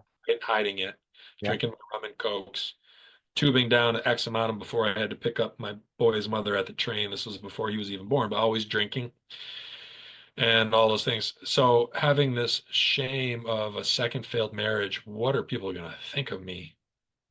But the bigger tragedy was knowing that it was survivable. Like I had knowledge because you've already failed in a first marriage. Now you get to fail in a second one. And having a 3 month, not just one kid, but now two, and one of them's a baby. Yeah. And how do you run a business, parent, nobody here? She'd already moved on and all that. And that's when my drinking got really bad because I was drinking right along and I liked drinking, but the shame made my drinking worse. My artwork started to suffer. I spent 6 months not creating a damn thing. I spent 6 months so depressed and using booze and women to make me feel all right. Yeah. I had times where I probably put my children at risk Okay. because they were with me, but maybe I had too much to drink that night that when you're sleeping, you're really sleeping heavily, where you're not wakeable. Yeah. Not blackout drinking, Yeah. but I'm with you. yeah, Just deep sleep. yeah, yeah. And we're not talking about beer. Beer is too much work. And I'm a whiskey. I was a whiskey drinker, and even talking about it, I can taste it. But it took me a while to get my feet. I had never fully recovered. I was using it to mourn and all of that. But I had the intuition to know that my partners or whoever I was working for at the time deserved better of me. They didn't deserve my pain. So I just wouldn't draw. I just didn't anything. I just survived. Yeah. Slowly got my feet back underneath me. I finally met a woman about a year and a half out. I dated a lot because you're looking for band-aids, you're looking for distractions. Everybody knows a distraction. If you don't, you're fibbing. Yeah. Everybody's looking for them. Everybody wants to be heard. Everybody wants to be seen. You go through that, all those stages of grief. Yeah. And then I met a girl and I took her out on a couple of dates, took her to a hockey game or something like that. And she wanted to take me out on a date. And I said, sure. And she says, I'd like to take you to church, my church. Okay. Okay, I grew up Protestant. Yeah, I'll go to church. And let me tell you this, all the while in my life, talking about being a sensitive, the youngest is a sensitive, and blah, blah, blah, losing my mom at 8 years old. Yeah. Even though I did some weird, not weird stuff, I'll tell you one thing. One thing that I never was is I know what it was like. I still know what it's like to this day for another man to be in your backyard, like with a failed marriage, Yeah. infidelity. Yeah. And I have been invited, there were times where I was invited into another man's backyard, but principles are principles, and I would never be what had hurt me because that would make me nothing more than a hypocrite. Yeah. And I could never do that to another man. But if a girl was single, hey, that's great. Yeah. But I'm not going to do that to another guy. Even if he's a scoundrel, I'm not going to do that because you know better. But I had also had this thing inside of me, even when I was feeling broken, that I always wanted to be the man. I held on to this like a rope, lifeline. I always wanted to be the man that my mom would have raised had she been afforded more time. So I Mm, always believed in God. I've always believed in God. Never knew I could have a relationship with him, but I always believed in him. In the Protestant faith, religion, you sing hymns, you listen to the pastor do a sermon, you sit down, you go home, you check off a box. I was in the choir, all that great stuff. But I always believed my mom was in heaven, and I never wanted her to look down and be like yeah, yeah, disappointed. disappointed. You don't want to let your mommy down. Even though I did things that I did when I was drunk or whatever, you always felt terrible about it the next day. You always try to walk things back or just make things right. But I'd never go in another man's backyard. But anyway, then I was invited to church and I started learning about Jesus. And not just knowing about it, but knowing you are allowed to have a relationship. And it's this feeling grew inside of me that there was more to life than just me and my story. There was more to me in my life than that bottle of black velvet that I didn't even mix with iced tea anymore, that I didn't mix with anything because it's easier just to unscrew the cap and just start tubing it right out of the bottle. Yeah, And it was that I ended up keeping the whole drinking thing a secret. Look good on the outside, but bleeding on the inside and all of that. And I ended up breaking up with that girl for several months because I had to figure this thing out on my own, this whole drinking thing that I was so ashamed of. She thought it was her. It had nothing to do with her. It had to do with me, but I didn't have the courage to tell her. mm. And I picked, of all times of the year, I picked the middle of the winter in Vermont. Ended up drinking slowly, not some big grand plan, Yeah, slowly, yeah, because I was tired of running away.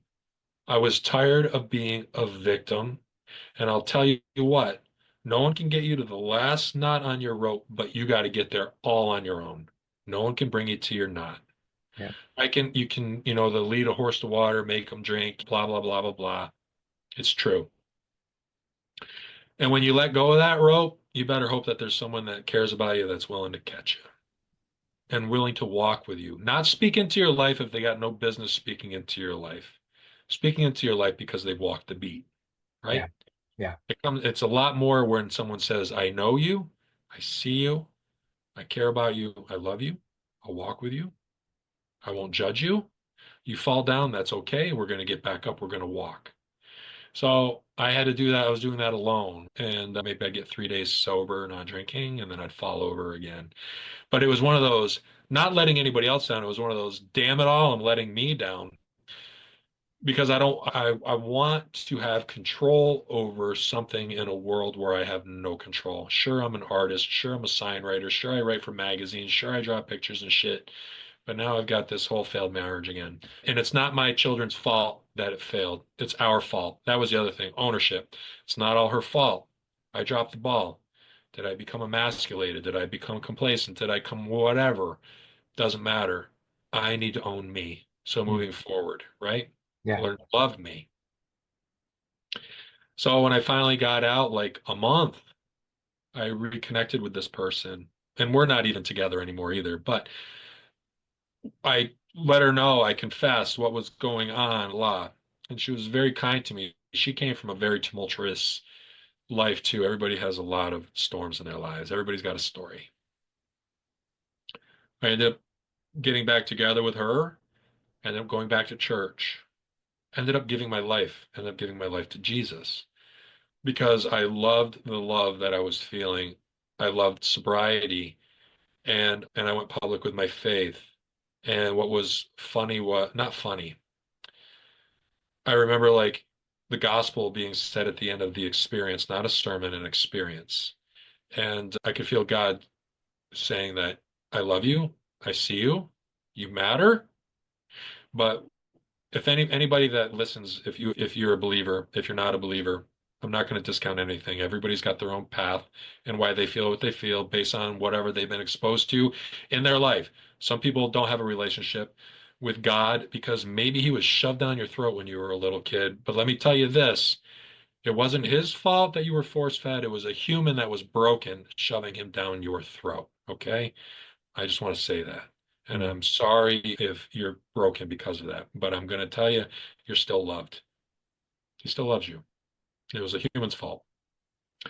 Anyway, when the gospel was being said, it was like he was saying in my ear, "You really like this, don't you?" I'm like, "I love this. I love this.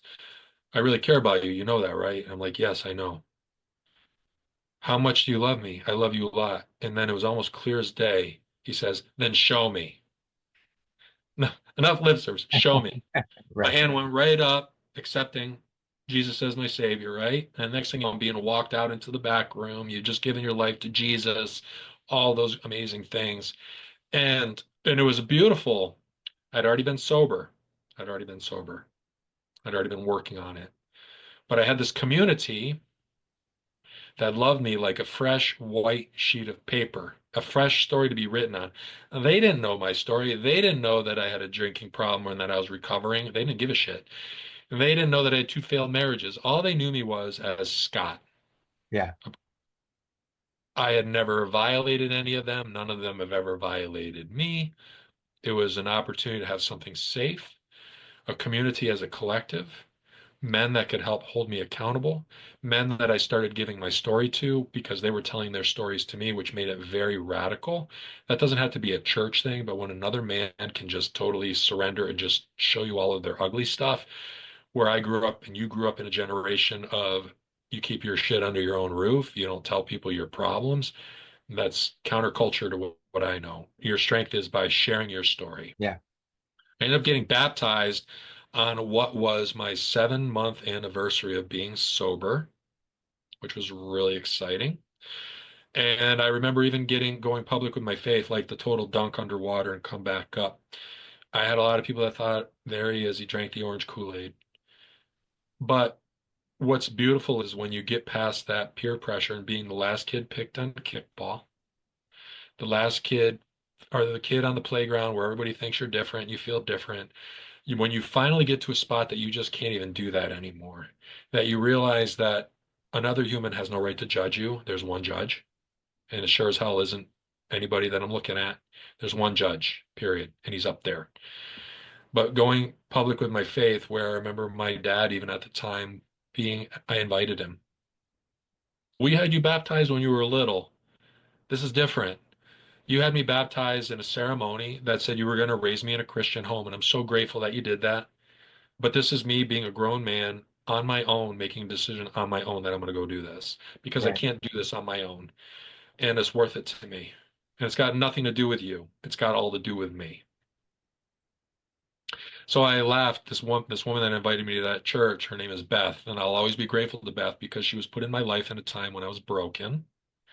I take her to a hockey game. She takes me to church, and I end up surrendering to just to something that's wonderful. And I'm still walking that walk. I'm a Sunday school teacher.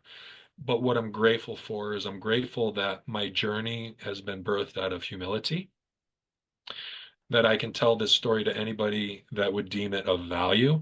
And it's not about a, hey, look at me and look what I did. It's not that at all. And I hope these listeners, I hope y'all understand that what I'm trying to tell you is I'm not something incredible. I'm something broken. I come from brokenness. But when I get enough time, or I'll speak to myself, I'm sober to this day. And to let y'all know, it's weird, but here Rich and I are having this conversation. Today marks 7 years sober for me. And when I sober, I mean nothing. I don't smoke weed. I don't drink. I don't do drugs. I'm not tooting my own horn, but clarity is my drug of choice. And I know myself well enough, and I can say this out so y'all can hold me accountable. If I were to fall back, people are like, if you ever relapse, it's okay. Sure, it's okay.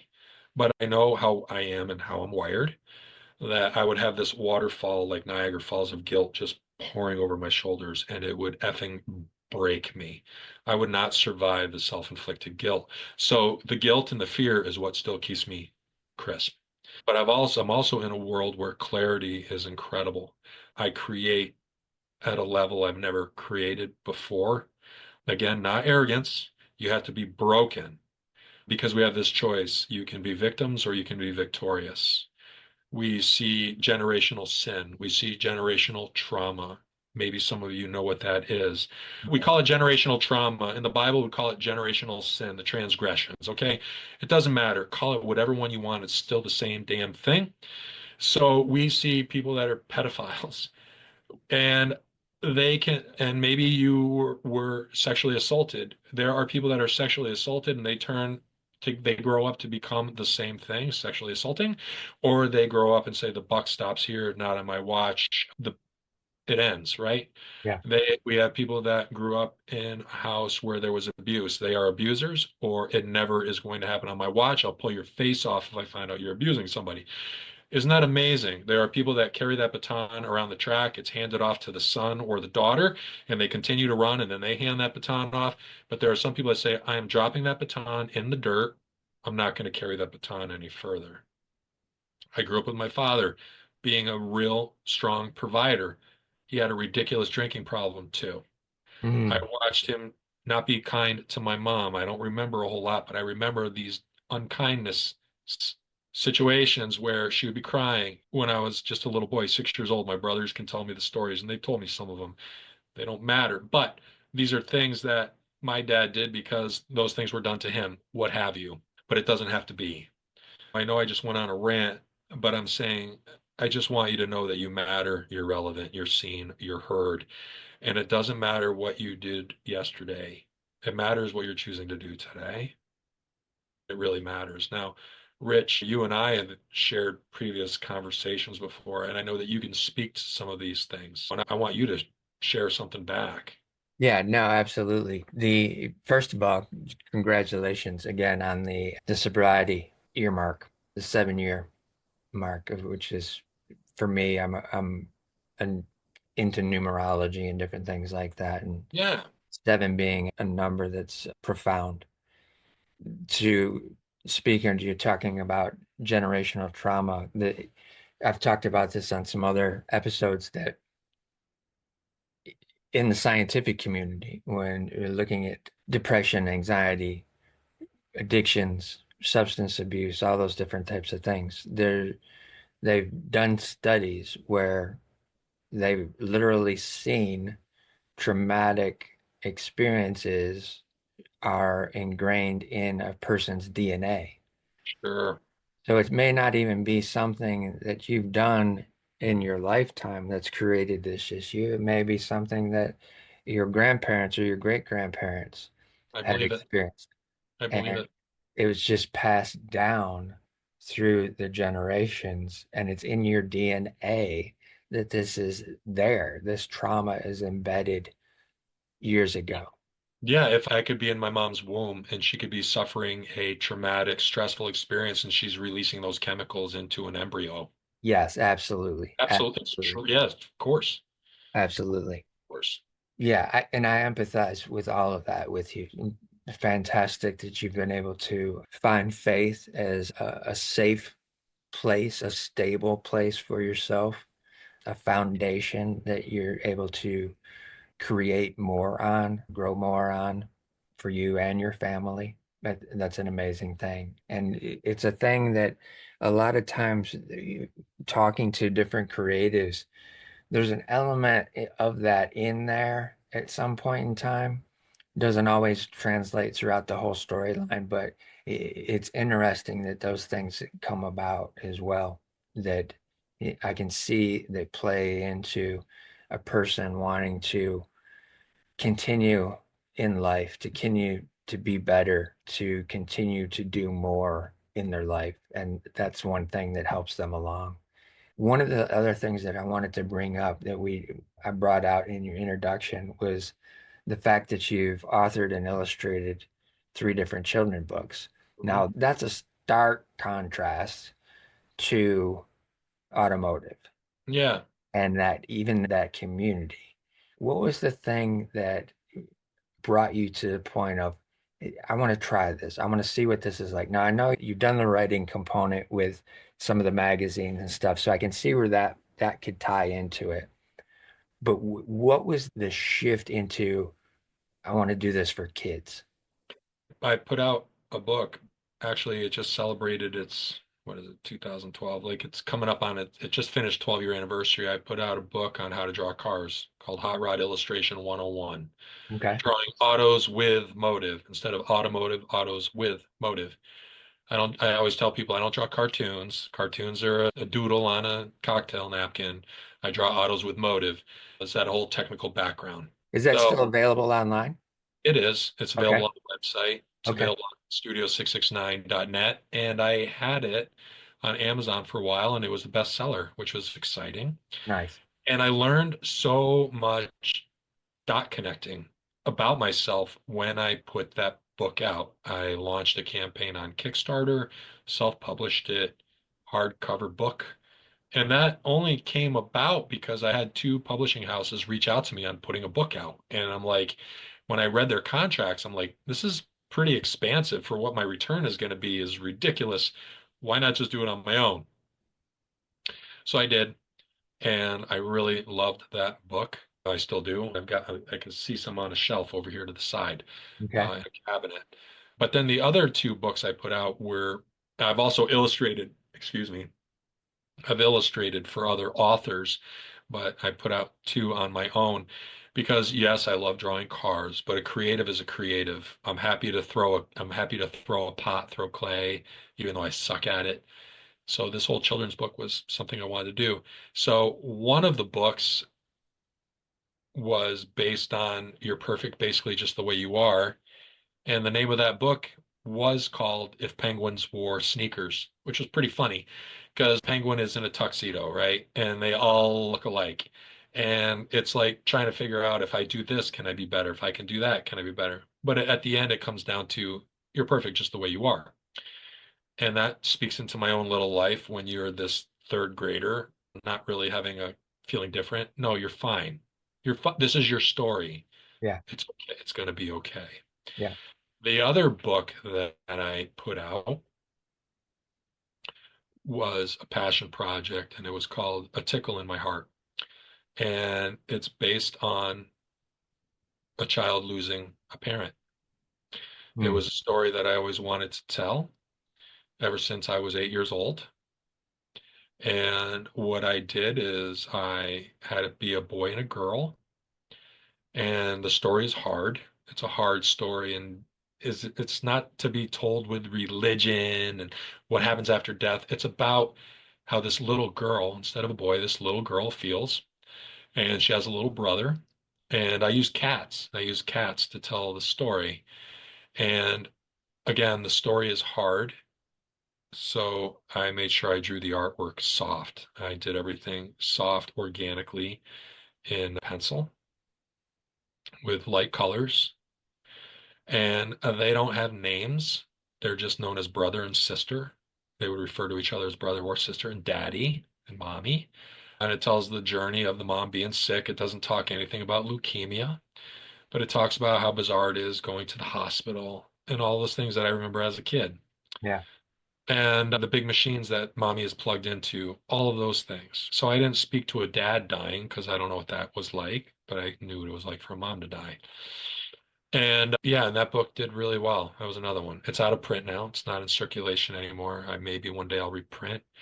But that and Penguin Wore Sneakers was something that I launched that I did after my second marriage went down the toilet while I was sober, being sober. It was Hmm. about needing to do something that was bigger than me. You get it? Like sometimes you can't just do things for yourself. You got to get out of you and do something bigger than you. And maybe it was cathartic or whatever that word is, where there was therapeutic to be able to finally tell that story. Yeah. And telling the story as simple as a little kid, because our hearts can feel all different kinds of things. They can feel joy, it can feel worry, it can feel anxiety, it can feel fear. All those different feelings are a tickle, is a different kind of tickle. So it was really wonderful. It was helpful.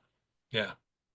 And it Very. was a big story, over 60 pages long with artwork on every damn page. Oh, wow. Oh, Wow.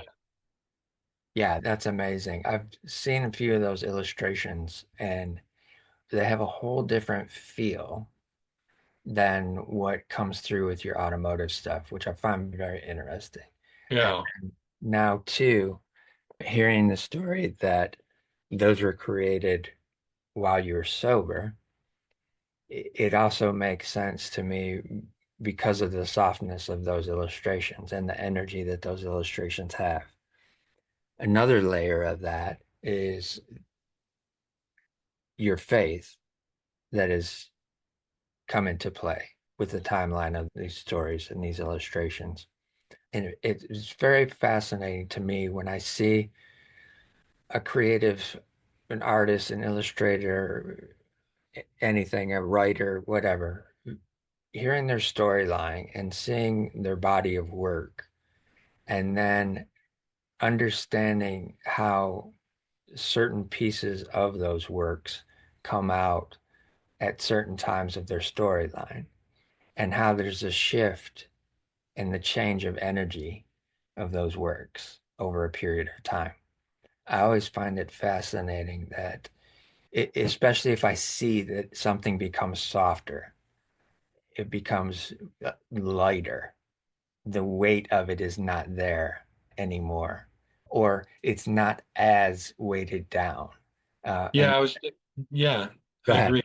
No, I agree. I was really intentional when I was drawing them because I didn't want them to fight the story. They don't have a lot of detail and they're in pencil on purpose rather than hard ink and hard color. It really, yeah, it really opened things up for me. And it was beautiful to be able to finally tell that story. And I'll forever be grateful. My daughter, she loves reading that book. And there's parts in it where I'm like, oh, here comes the part. Right? Because death happens in the book. A mom dies, right? Yeah, And how they grieve, but how they celebrate. Also speaking to what I know. So my mom's anniversary when she passed away was May 23rd, 1979. I can't tell you how often 523 shows up. And it's almost like she's, got you. I wake up in the morning, roll over, look at the clock, 5:23. I could grab my phone just to because a text message, 5:23. She's really clever that way. yeah, Beautiful. yeah, And it doesn't make me sad, doesn't make me anything. And I celebrate May 23rd, believe it or not. But believe it, because I do. I have two brothers that see that day differently. Guess what? 10 out of 10 of us die. We're all gonna die. We all know loss. What do you want to do with it? I feel that I was given 8 years for a reason. I've been able to tell that story. I feel like she's with me all the time, and it yeah, matters. Yeah, but back to that book, what was really important was is a standalone. And what I mean by that is there's no cross-pollination with Scott's a professional hot rod illustrator who's drawn for a whole bunch of magazines and blah blah blah. It was a man telling a story.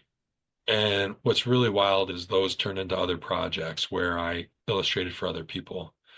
I spent a year working with a man who his dream was to have his story illustrated. He was going through chemo at the time.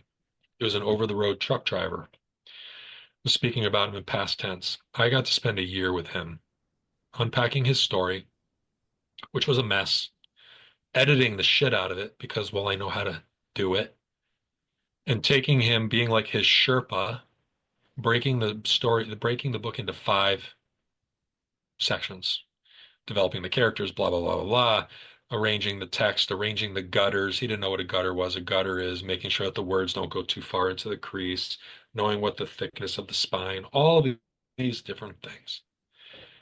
And broken into little bite-sized pieces and having him totally ride shotgun through the whole journey because that's back when I talked about being an artist and how do you take something so private and so intimate that's just yours and now expect it to make a living for you. Like I told you, like when all of a sudden I had to do something else to complement the sign business. And yeah, how I wrapped my head around that was bring those people into your world. I didn't mention that earlier, but even no matter what I'm creating, they're in my world. So he was with me through the whole process. We got the book completely done. And it was a week later that his sister sent me a message that he passed away. And I flipping, I could pray, I cried yeah, because it wasn't just I drew for this guy. I spent a year with him as he was going through chemo and he never bitched. He never bitched. He had good days, he had bad days. He never bitched. And he got to see it come to print, not come to print, but come to PDF form all done. He probably printed it out just so he could staple it and hold it. But yeah, he passed away. Wow. So they own the rights to the book. I'll never, and I remember him and I were talking about a sequel. The sequel will never happen. I shouldn't say never. Maybe one day I'll draw the sequel. I don't know. Maybe it's something I'll do with my daughter. I don't know. But it's amazing how, I'm not saying amazing. Cancer touches a lot of people. It's profound how I remember my mom being so incredibly brave. And then here's this man 40 years later being incredibly brave, using this book as a passion project to take his mind off of what he was going through in life, Yeah.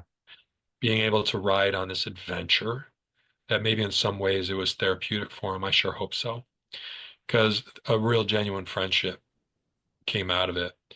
Yeah. Yeah. And again, throwing you flowers because that takes an enormous amount of compassion to be able to do that. And then also too to interject your creativity into that, your gift of creativity, that you probably can't even comprehend what that did for him through his journey, through his time of transitioning, through his time of immense pain and discomfort. Yeah. You sharing that with him and then ultimately having a completed piece, even to the family, you may not even understand what the ripple effect is to the family. The sister had told me she threw a bunch of accolades and just made me want to cry more because Yeah, there's a relationship that was fostered during the building of this thing that was organic and authentic, and it was making a dream come true. And I was given the honor of being a part of that. So that's where it's no client thing, it's partner thing. When you're welcomed in to something that's so intimate and private, it should never, I've told people before, if that's ever lost on me, just take all my pencils and break them. Just take them and break them. But yeah, and the adventure's not over. Like this community that I've started, IAIAM. I love community. The technology didn't support it 5 years ago, let's say. And it wasn't until we got into a workshop, you and I yeah, met in the workshop. Isn't that funny how that all works out? Where here we are today. yeah, I'm going to be interviewing you for my community because you're a member of that one as well. It's a beautiful thing. And what I love about community is a we. Community is not a me, it's a we. And it lives and breathes with or without me there. And it's anything the person that belongs to it wants it to be. It's an opportunity to foster mentee mentor. It's a ability to network. It's ability to think tank, to put it out there with other people that speak your language. It's an ability just to be surrounded by people who speak your language. And it's been just a true honor to host it.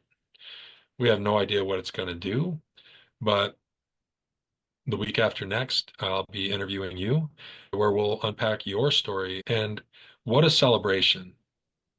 And just like here, I love this is it's just selfless. It's just nice to be able to unpack another human story. yeah, exactly. Exactly. I love that. And again, thank you. Thank you for sharing. I think this will be a great place for us to close out today. We And did it.